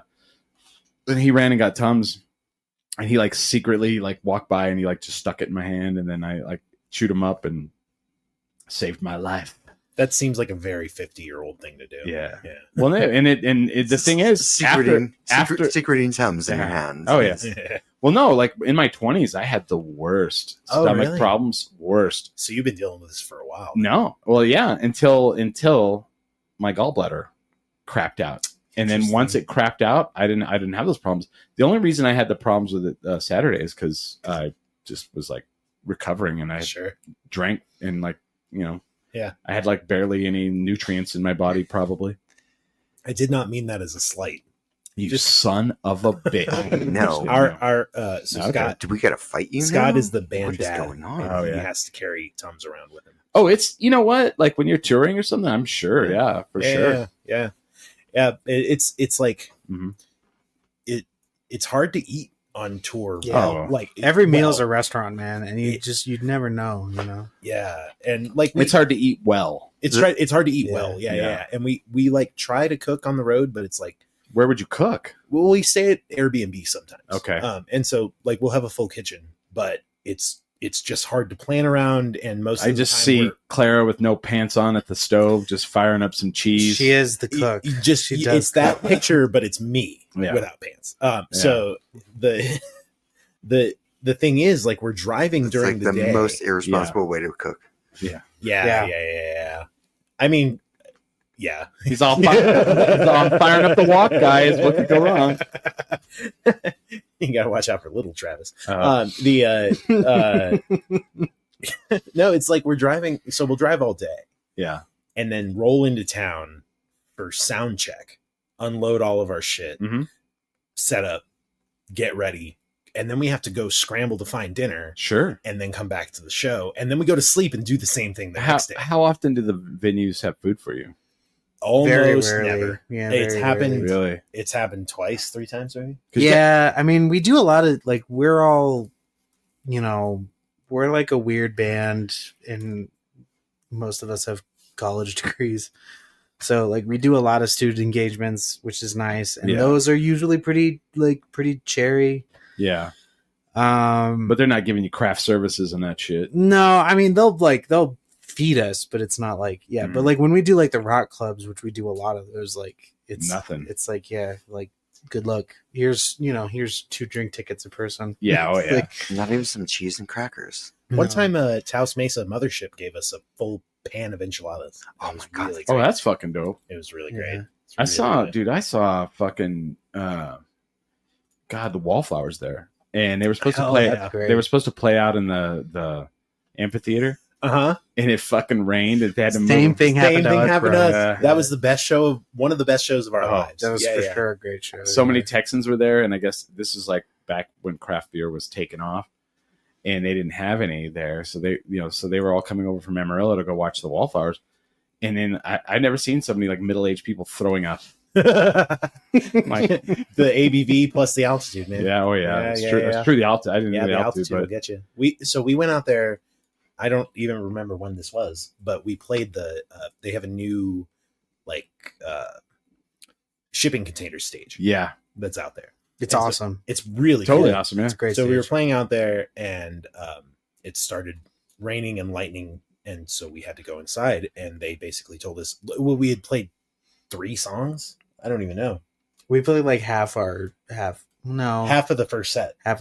Yeah, we played half of the first set, and then they said, "Okay, we got to go inside." And so we had You had a lightning warning. Yeah, I had a lightning warning, and so we had to go in and do a little meeting and say they told us, "Well, we can get you back in later, or you can just play inside. Like you can do something inside." And we were like, "Fucking who cares? Mama ain't raised no bitch. Like we're gonna finish this out." Yeah. And so we unplugged and we gave Paul one vocal mic, and everybody just set up a stripped down set, and we played to people inside, and they loved it. Shit, yeah, dude. That Gary Blackchild gave us the best compliment we've ever got from him. He said we won the Mesa that night. That's sick. It was really great, dude. It was a great show. What trips me out is like I've seen Roger Klein and the Peacemakers. I've seen them like 7 times, right? They're one of those groups that like they did the theme song to like King of the Hill. Like, hell yeah. So they're from Arizona, and they have a big cult following. And I think the last time they played at Launchpad, it was like post COVID, but like people were still getting it pretty regular.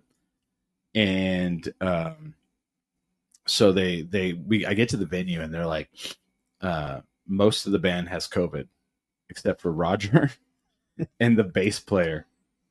And that's it. And then so they're like, that's all who's going to play. Like Barney tells me this, I think, when I get there.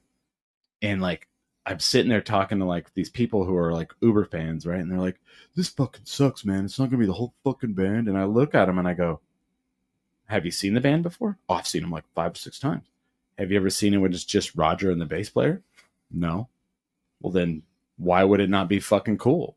Yeah. And fucking A, dude, it was sick as fuck. Like, he played his acoustic guitar, the bass player played bass, and they drank so much fucking booze. The bass player fell off the launchpad stage. The audience caught him. Oh my God. And they had to lift him back on. Like, that's crazy. And that's not a short stage. That would hurt, dude. It would hurt. He fell off. He was like up in front of the speakers. He was like, yeah, wow. And he fell and they caught him. And it was so intimate and awesome. And and they've told stories.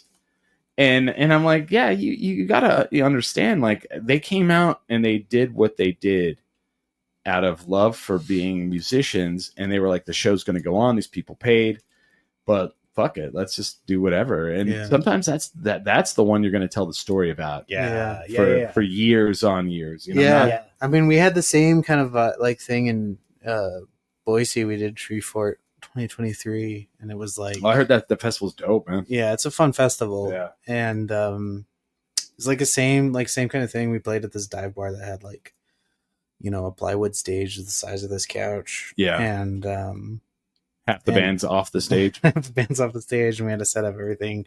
And then like, also like, we're not like, we kind of wear our values on our sleeves, and so we were a little nervous going into this like Idaho dive bar with bunch of trucks but fuck, they loved it, and it was like the same story, like small vibe, like just really good. Sounds like a similar story that happened to a guy I know, Pee Wee Herman, where he walked into a bar. Yeah, it was exactly the same. Yeah, he got that crowd. Yeah, but so what, like, when you guys travel on tour, how often do you guys like walk in and 3 people show up? It happens occasionally. Yeah. We had a really disappointing turnout in Wichita on the last tour. It was fucking Jack White, man. He's like telling us about Wichita, and it ain't all that. It was like everything. So the whole day on the whole was great. Yeah. We got to record in their studio and put out a really great video, and it was great. Oh, that's cool. But the live show was at this huge venue, and there were literally 3 people there. Yeah. One of them was the bartender from the fucking hotel we invited from the night before, and then the other 2, it was a couple. It was his birthday, and he did not want to be there. But we still had to put on the show, and I'm sure the pictures are really great. It was a cool stage. It was a great stage. Great fog, great production. I just want to hear what that bartender's idea was. He's all, these guys invited me to this. I have no idea. I think we talked to him afterwards. He seemed to like the music. That's like, good. Music's good, but I think you may have I thought you guys were popular. Just not in Wichita, man. When you go on tour, it's really tough. I mean, sometimes part of the tour is to spread the word of So that's why we're trying to hit of that tour. We're trying to hit the same markets. So this tour that we're gonna go on in March is we're hitting Lubbock, and then Lawrence, Kansas, Lincoln, Nebraska, La Crosse, Wisconsin, St. Paul, Minnesota, Minneapolis, Minnesota, and then back to Albuquerque. Sounds like a lot of college towns too. Yeah. So we do good in college towns. Yeah, we did great in Lawrence. La Crosse is really close to where we did the show in Wisconsin. Okay, hometowns. It's like from us. Wichita on a fucking Monday. Did you work the straw? Fucking Jack White. Fuck you, Jack White. I've been to Wichita, man. I remember we were there. When I was in college, we were moving my friend to Fort Hays, Kansas, and I don't know why we stayed in Wichita, but like we met these 2 girls, and they're like, "You guys want Mexican food?" And they were like, "We know this place, Pepe O'Brien's," and I was like, "Pepe O'Brien?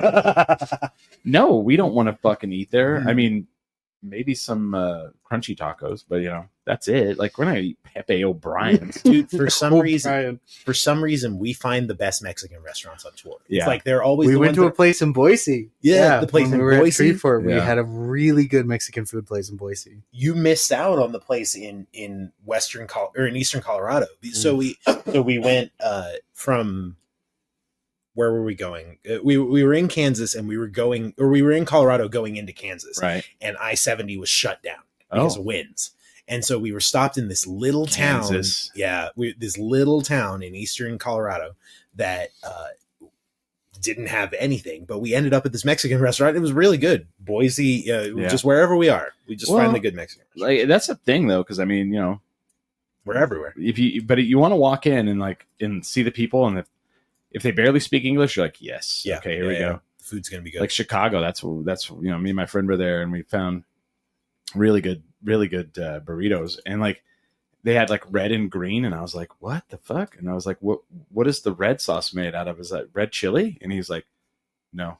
Like, all right, never mind. And it definitely was not. Yeah. So, this is 2 types of tomatillos. Yeah, yeah. When we were in Chicago, actually, we were in Chicago last time. We went to the Malort distillery. Oh yeah, and, right. We went down the street to the C&H Distilling. It's down in, I guess, like a really big Mexican neighborhood. Should we do another shot of Malort while you tell these? No. Fuck you. Why? Big Mexican neighborhood. Go ahead.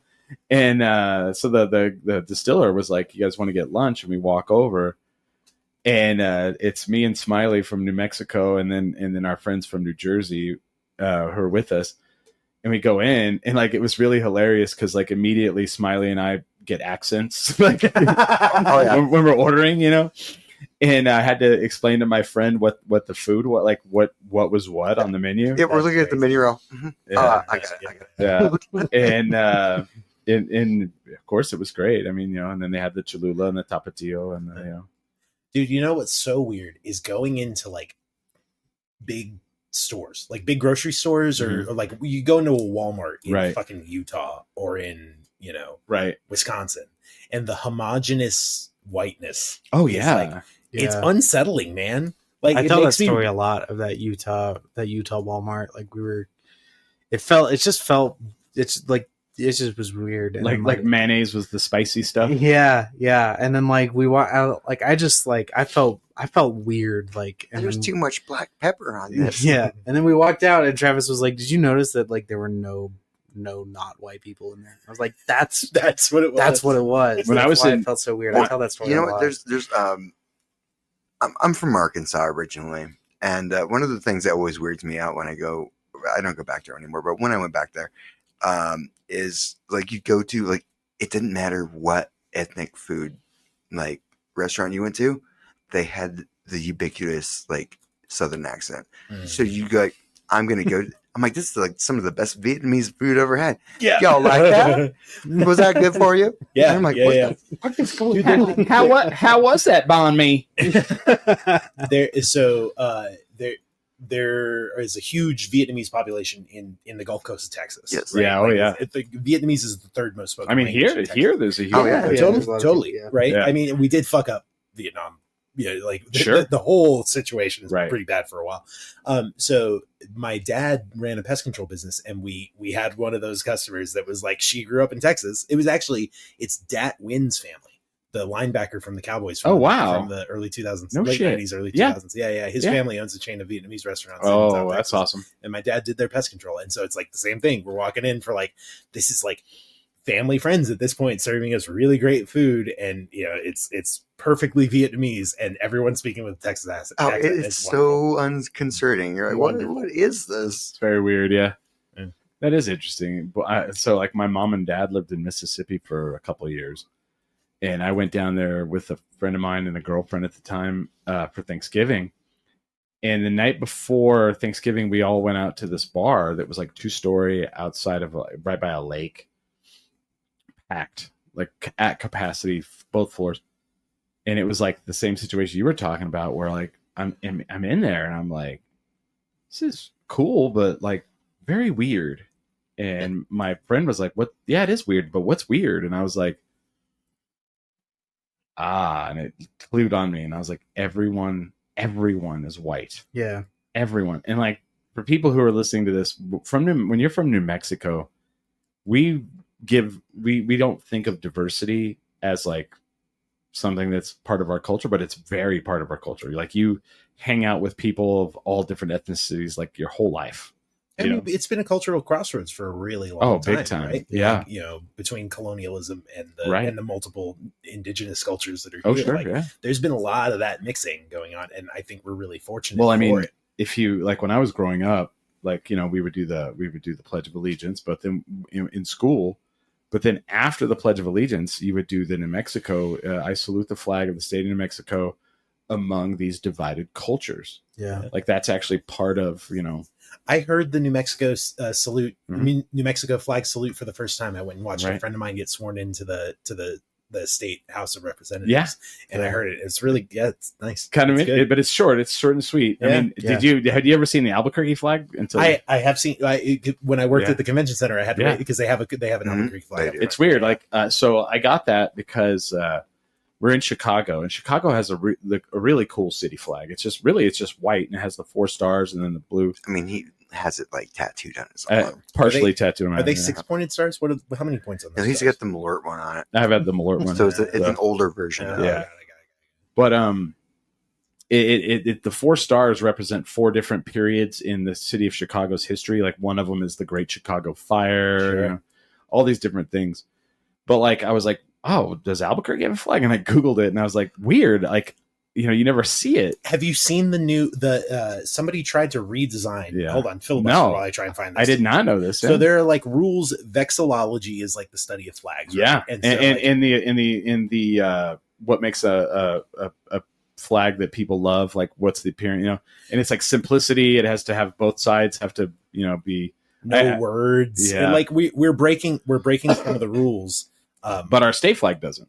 But our state flag is like, I think it's perfect. Well, did you see like there was a whole like article where they voted on the best state flags and we got number 1. We got number 1. Us and people say that about our turquoise license plate too. Yes. They're like the turquoise license plate is like the best state license plate. I think the flags. Okay, my rank list. I'm going to give you my top 5. Okay. It goes New Mexico. Yeah. Colorado. Okay. Arizona. I'm with you on this. Texas. No. Maryland. No, on the Texas. I like Maryland. Maryland's great. I don't know about terrible. You hate Maryland. Oh, it is. That was the one I was going to say is the worst. Did Maryland plate? Maryland flag? Really? Yes. Or are we talking about plates or flags? The flag. I don't even know what is the Maryland flag. Oh, it is like what it looks like. Very like just blunt. Let's see. So here, are you pulling it up for me? I am pulling it up. I don't know if the camera is going to pick it up, but hold on, I got you. Yeah, it's like it's not. It's not. Really. Was that the New Mexico? It's like Tetris. Oh, that's the New Mexico. That's in Albuquerque, a redesign for the Albuquerque. Oh, I see. I hate that. I hate that. That's terrible. I mean, how dare but they? it fits the rules. It Hold fits on. the rules better than this. This doesn't fit our rules. It has text on it, so on the back, Yeah, that it's Albuquerque Albuquerque. is gonna be backwards. Yeah. All right, here we go. Hold on. Here's the Maryland flag. That. Yeah. Dude, the it's so F? good, man. It's so jarring to me. It's so good. And then hold on, let me share it with the audience for people watching.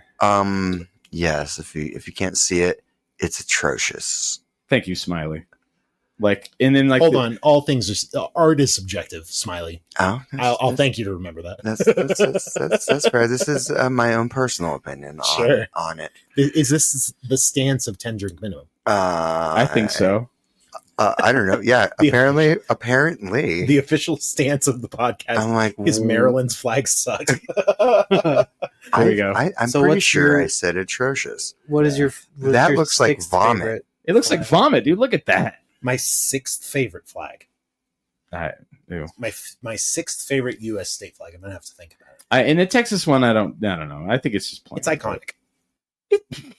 Then California's is. California. Okay, That's California. a bear. California 6. I like the California flag. California's good. California's a cool, bear, yeah. right? Okay, Colorado's flag fucks though. Colorado's flag is really good. Yeah, and Arizona's too. Arizona's is also really good. I saw a leather jacket of the Arizona one, and I was like, oh, that's pretty cool. Yeah, man. Yeah, but because I don't think you do a leather jacket of the New Mexico one. It'd be cool. It'd be like, wolf. But a lot of yellow. But the New Mexico flag is cooler as a tattoo than the Arizona flag. Damn straight, for sure. I will say this. I will say this about Texas though: the license plate is just dull. It used to be so much better, man. Black on white. Right? Black on white. When it happened, it's like an essay. because I love minimalist design. Like, yeah, sure. I'm a guy. I like line. I like shape. I like sure. Big blocks of color. So it was nice when it came out. It's boring. See now, if for people listening out there, if you live here and you see a white license plate, it doesn't matter if it's red or black. You go, eh. Mm-hmm. That means either California or Texas. Mm-hmm. Yeah, if you're not rocking yellow or turquoise, And they're like, you guys know the crime is really high here, Or green chili. you guys should do something about that. The green chili license plate, iconic. Dude, the first time I ever saw the Chile one, the Chile capital of the world one, I thought it was like the Jamaican license plate, and I have one now. It's like black and it's like red and yellow, and I was like, "Is that Jamaica?" I was like, "Oh, that's us." I was like, "What?" Because that because it's so for people who don't know, in New Mexico we have like 8 different license plates you can choose from. Yeah. It's a little ridiculous. We're very artist centric, which is dope. But like, there's the original yellow and red, which is iconic. Mm-hmm. There's the turquoise and yellow, yeah, which is now becoming iconic. There's the black, red, and green one with chilies on it. Yeah. The Chile capital. With the yellow text. It's got yellow text on it. Then there's one that's like white with like a balloon on it. Oh yeah, right. It's like kicked over to the side. Yeah. That's what's on my. There's the UNM one. There's a Lobo. There's a New Mexico State one. Say one. That's right. I forgot about that because there's both the universities. So there's so many there's like an agriculture one. Oh, that's right. Because I got pissed because it's like a fishing and hunting one. Must hate because there's actual license plates for farming and ranching that you're like for a farm vehicle, so that you can drive it, but you don't have to like pay. I don't think you have to get it like licensed every year. So there's an agricultural one, and I thought it was the farm and ranch one, and it was like someone's Porsche, and I was like, "What in the fuck?" Yeah. I was like, "You're not driving this fucking thing on the ranch, you know?" I looked it up actually because my wife just got her like New Mexico stuff. Oh yeah. So I was like, "How many?" So we're not going to smash her windows out now. Yeah. How many fucking license plates are there? And like a lot of those like agriculture ones are just like you can have this for a fee, and then we just like put it into the agriculture fund. Oh, there's like 10 of those. Like there's so many of them, and there's really? Like there are license plates on like the newmexico.org website that I've never seen before that like you can get. And and I live here, and you want those, right? Because then everybody will be like, "Where the hell? That's what the shit." Yeah. I mean, I like it. I don't know. I don't care. I think it's cool. But you're right. State troopers there must be like motherfucker. Yeah. You know what? Fuck. Yeah. Fuck the police. I listen to rap music. I know what's going on. I like state troopers. They're nice people. What the fuck? They've always been nice to me. What? They're like, where are you going? Like 60 miles over the speed limit? This is a nice car there. Does it have a turbo? I'm sure that's what happened as they arrested allegedly. We don't want to talk about I got Miley and the police. A ticket.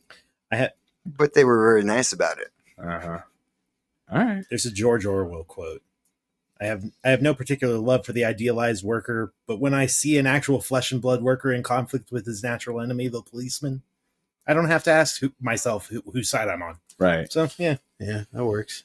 I know. So it's funny because some of my coworkers, I was like, they were like, yeah, we don't really listen to rap music. And I was like, oh, so you love the Cops. and they were like, what's the correlation of that? I was like, it's pretty direct. It's pretty direct. A straight line from that to my conclusion. How often do you hear people say, I listen to all genres of music except for rap and country? Right. I argue that has a lot to do with race and class.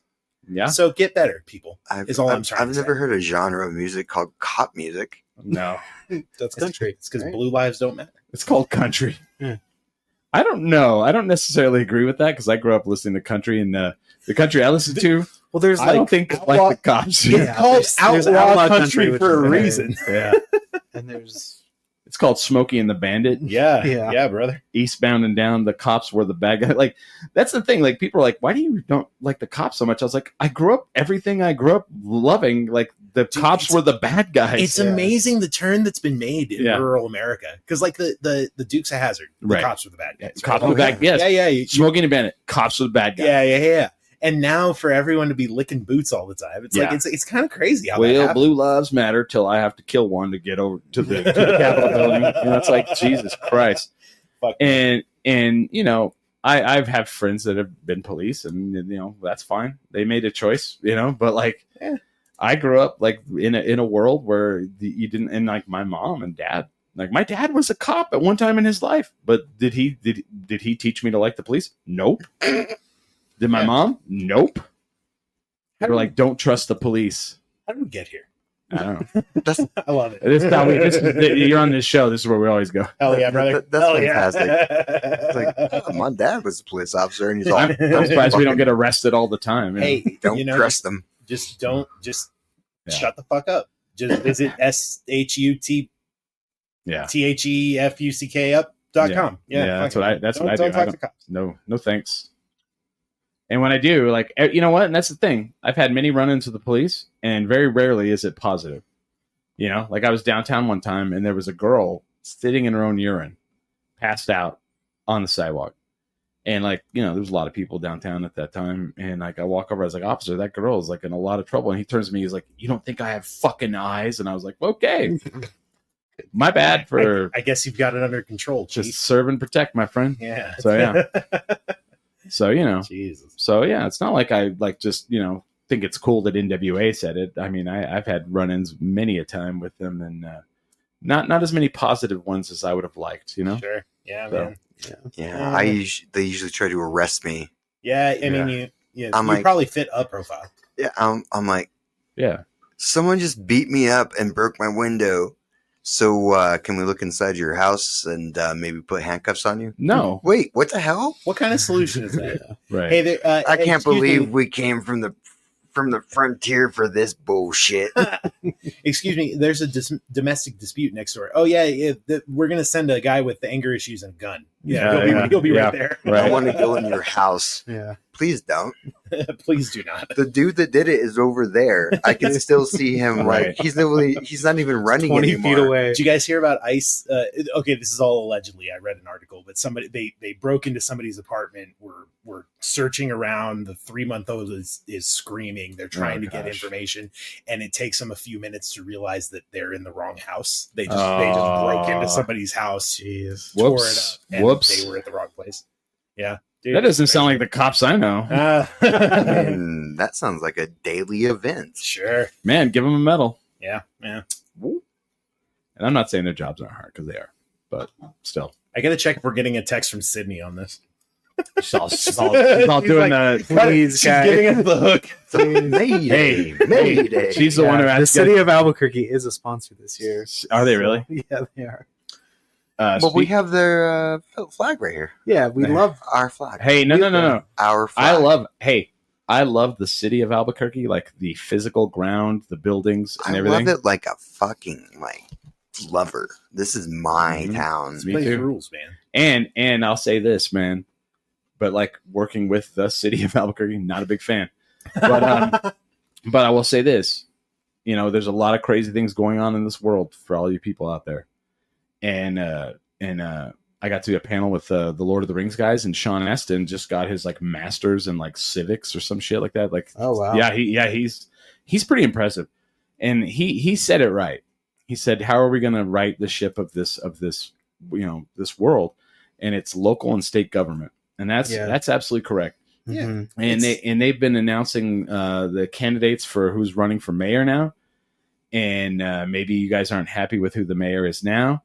Maybe you are. I don't know, but they've announced, and there's 4 so far. Go look them up, and let's start righting this ship, man. Yeah, man. It's getting small. It's getting local. Yeah. That's how we completely agree. And I've been an elected official before, and it seems like it's the time. I'm like, I don't want to go back into it. I need to know so much more, Smiley. But please tell me, where were you elected?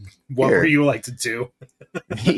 I'd like to tell you he's lying, but this is not. He's telling you the truth. Okay, so it was here. Yeah, the position. I was on the Albuquerque Youth Advisory Council for Mayor Chavez. I was elected. That was an elected position. Like, I had to get elected. Yeah. And I served my 2-year term, and I got reelected for another 2-year term. Hell yeah. Nice. And you know the ART project? Uh-huh. I helped write that. The ART project. No one calls it the ART project. They call it the art project. I do because I fucking wrote it. Word, right on. That's great, man. They used everything that we wrote, just like 10 years later. Huh. Smiley's one of the people. The machine moves slowly. They just got a bunch of like 15 to 17-year-olds to write up ideas for the city, steal them from us, and give us the credit. Wow, that's awesome! Like we have like our names at the bottom. Yeah. People say the art bus. They go awesome. No, that was not the original intent. I like it. I like the art bus, and I like what it does. Now. It's good now. But you know how scapegoated it? Like, well, you know, the art project ruined Nob Hill, and I'm like, no, it didn't. It did not. No, Nob Hill ruined Nob Hill. Rich people ruined Nob Hill. COVID kind of. I am proud of the ART project. Right. Sure. Well, you know what? Yeah, when you say rich people, I agree with that because there's that Nob Hill Association, and they were like, "We're tired of these partying bars down here." Did you know this? Like no, that? Yeah, fuck yeah, they did. That's the best part of Nob Hill. That's the only part of Nob Hill. And they were like upset that was, you know, because like used to in Nob Hill, you couldn't get growlers at when Kelly's was there. Yeah. And Tractor came in, and Tractor was selling growlers, and they had to stop because they didn't realize you were not allowed to sell them because it's like he's catering. He's catering this for me. I used to I used to own a bar in Nob Hill. Harlow's on the Hill. Me and my brother. And we had to deal with the Nob Hill Neighborhood Association. Snob Hill. Which we lived in that neighborhood too. So we would see them at the neighborhood associations too. And they're like, and this fucking bar, that's us. We're over here. That's crazy. Oh, damn it. I mean, we were going to talk a bunch of shit. I know. That's why you're here. We're here. So they were pissed. That's why like Imbibe shut down. Well, then the baseball player guy got shot. The UNM baseball player got shot outside of what's that? It used to be there, the Monte Vista fire station. It's not died. Oh yeah, fuck yeah. And when that happened, they were like, we need to get rid of this nightlife atmosphere in Nob Hill. And then the blame was like the art bus, and it's like, no. It was these fuckheads that, like, you know, these rich motherfuckers that were like, we don't like all this partying. I love how they'll go all the way out of their way to say it's not the guns. Yeah. That the gun problem in this country has nothing to do with the guns. Right. It's the bus. It's the bus. We'd rather blame public transportation. Yeah. Than... There's drunks out here and with I mean, buses. Our bus, you know, construction was probably difficult on some businesses, and it did shut down some businesses, I'm sure. Oh, do you know how much they hated us for having a live music venue there? Oh, I can't imagine. Did they care about the meat waffle? They made a thing called the meat waffle at his bar, and it was like Thursdays women eat free meat waffles or some shit. I need so many more details, please. Meat waffle? Meat waffles, yeah. Okay, tell me more. What was it made out of? I mean, think about it. It's a waffle iron with like savory meats. You just. It wasn't this. This was a ta-da, this was a beeline, a beeline in 30 Rock, wasn't it? So I thought Tracy Jordan do this. Home of the meat waffle is lemon. I'm gonna get it pregnant. Yeah, that was that. I love that so much. I'm gonna take it behind the middle school and get it pregnant. Right. No, we did that before. Yeah. So here's the thing about Smiley. Waffle. Smiley will say these outlandish things, and you're like, okay, what the fuck? And then I will think it's bullshit, and then sure enough, some fucking artifact will pop up, and it's like, there it is. Sure enough, I saw a flyer online that someone's like, oh, hey Smiley, I was digging through the house, found this, and it's like fucking Harlow's on the Hill, and it's like some dude, like, you know, like the 50s cartoon of a guy, and he's like got the pipe, and it's all home of the meat waffle, and I'm like, what the fuck? Fantastic. I'm there it is. So sad that I missed this part of Albuquerque history. I believe it was Tuesdays is ladies' night, and ladies eat meat waffles for free. Wow, that's awesome. I missed this too because I was not here when this happened. But, and we painted the building purple because of course to make it a fucking eyesore. Actually, we only opened the entire thing because we hated Wally that runs Geckos. Yeah. And so we opened like a bar across the street from him and painted it bright purple and put neons on it. And it was basically just a giant fuck you to you. Yeah. We're like, hey, you didn't think we would do this? So You didn't think we would do this? It's where the Fantang is. The now. Fantang, yeah. Oh, crazy. That's funny. Yeah. So we could just glare at him from our bar over to his bar and be like, that's so good. Which I love geckos. Geckos is fun. Geckos is great, but Wally's a jackass. I'm not gonna disagree on allegedly. That. Yeah. Alleged. An alleged jackass is still a jackass. There was that Facebook stank that happened. Oh yeah. And then he caved to labor. I'm always gonna respect somebody who caves to labor. Yeah. Well, they kind of told him to shut up. Sure. And he listened. He did. Yeah. Well, I mean, everyone was about to boycott the shit out of the place. You know what? He still listened. He could have not. That's true. I mean, I gotcha. Yeah. I'm with it. Yeah. I still go. Those green chili cheese fries are pretty great. Yeah. Oh, I'm not going to not go to It's been a while since they have the best staff. Yeah, they do. Yeah. Staff's great. And that's what sucks is like when that happened, everybody was like, well, I love all the people that work there. Mm-hmm. Yeah. Yeah. And Smiley was like, I told you. Mm-hmm. Yeah. And I was like, oh, okay, fair enough, Smiley. Sure. We didn't listen. I opened the Spite Bar. Is the lesson here that we need to listen to Smiley more often? Yeah. I don't know, but that's a tough pill to swallow. I don't know if anybody. I don't even know if people should listen to me. So I don't know. What the hell are we doing here then? Who knows? Most of the things I do seem to work out. Yeah, because I built the studio and I said fuck it. Yeah, and I just never gave up. Sooner or later, everybody's like, "Well, he must be doing something." I don't know, something. There's a big Here's the funny thing. So this was at the party last night, right? And then there was when I'm pointing at there's like a large card. Do you want me to grab it? No, it's fine. I can just move here. Watch, I'll do this. We have technology. Yeah. We have the technology. I don't even need to get up from the couch. But there's a large card that they made of me for this party, and it has my face on it. This is Everybody Loves Chris. So many people were like, really? You made a card for yourself? I was like, no. Why would I? Why would you think I made that? Like, I showed up and it was there. You know, Tammy from A Good Side made it, and there were stickers with my face on it. And they were like, "Oh, I have a magnet of a magnet," and they were like, "I want one of those stickers, please." I have them. I have them. Yeah. Okay, I have tons of them. I would love them. Magnets. And I was like, and people accused me. They're like, "Did you really make stickers?" I'm like, "Why would I make stickers of myself? Why would I? That's something I would do. Do people think you're self-absorbed? I'm sure, but and that's fair. I don't, but like, I was not like, you know what, you guys, I need a big card for people to sign. No, someone who loves me was like, let's do this. You know, she owns a print shop and she can make that stuff. I mean, you know, when you've been in the business for a while, like all of us in this room, you get friends in different industries that, like, you know, you can glean from, and like, hey, and they just do. Like, I didn't ask for that, but it's badass, you know. But it was so funny. So many people were like, "You really had a card made of yourself?" No. Like, yeah, and you had to deal with this all on the tail end of a terrible flu. Yeah. No, but it was fun though. Sure. Yeah. And they did bring out, like, my friend Simo. She got a big box of like white glasses. Oh, and handed them out.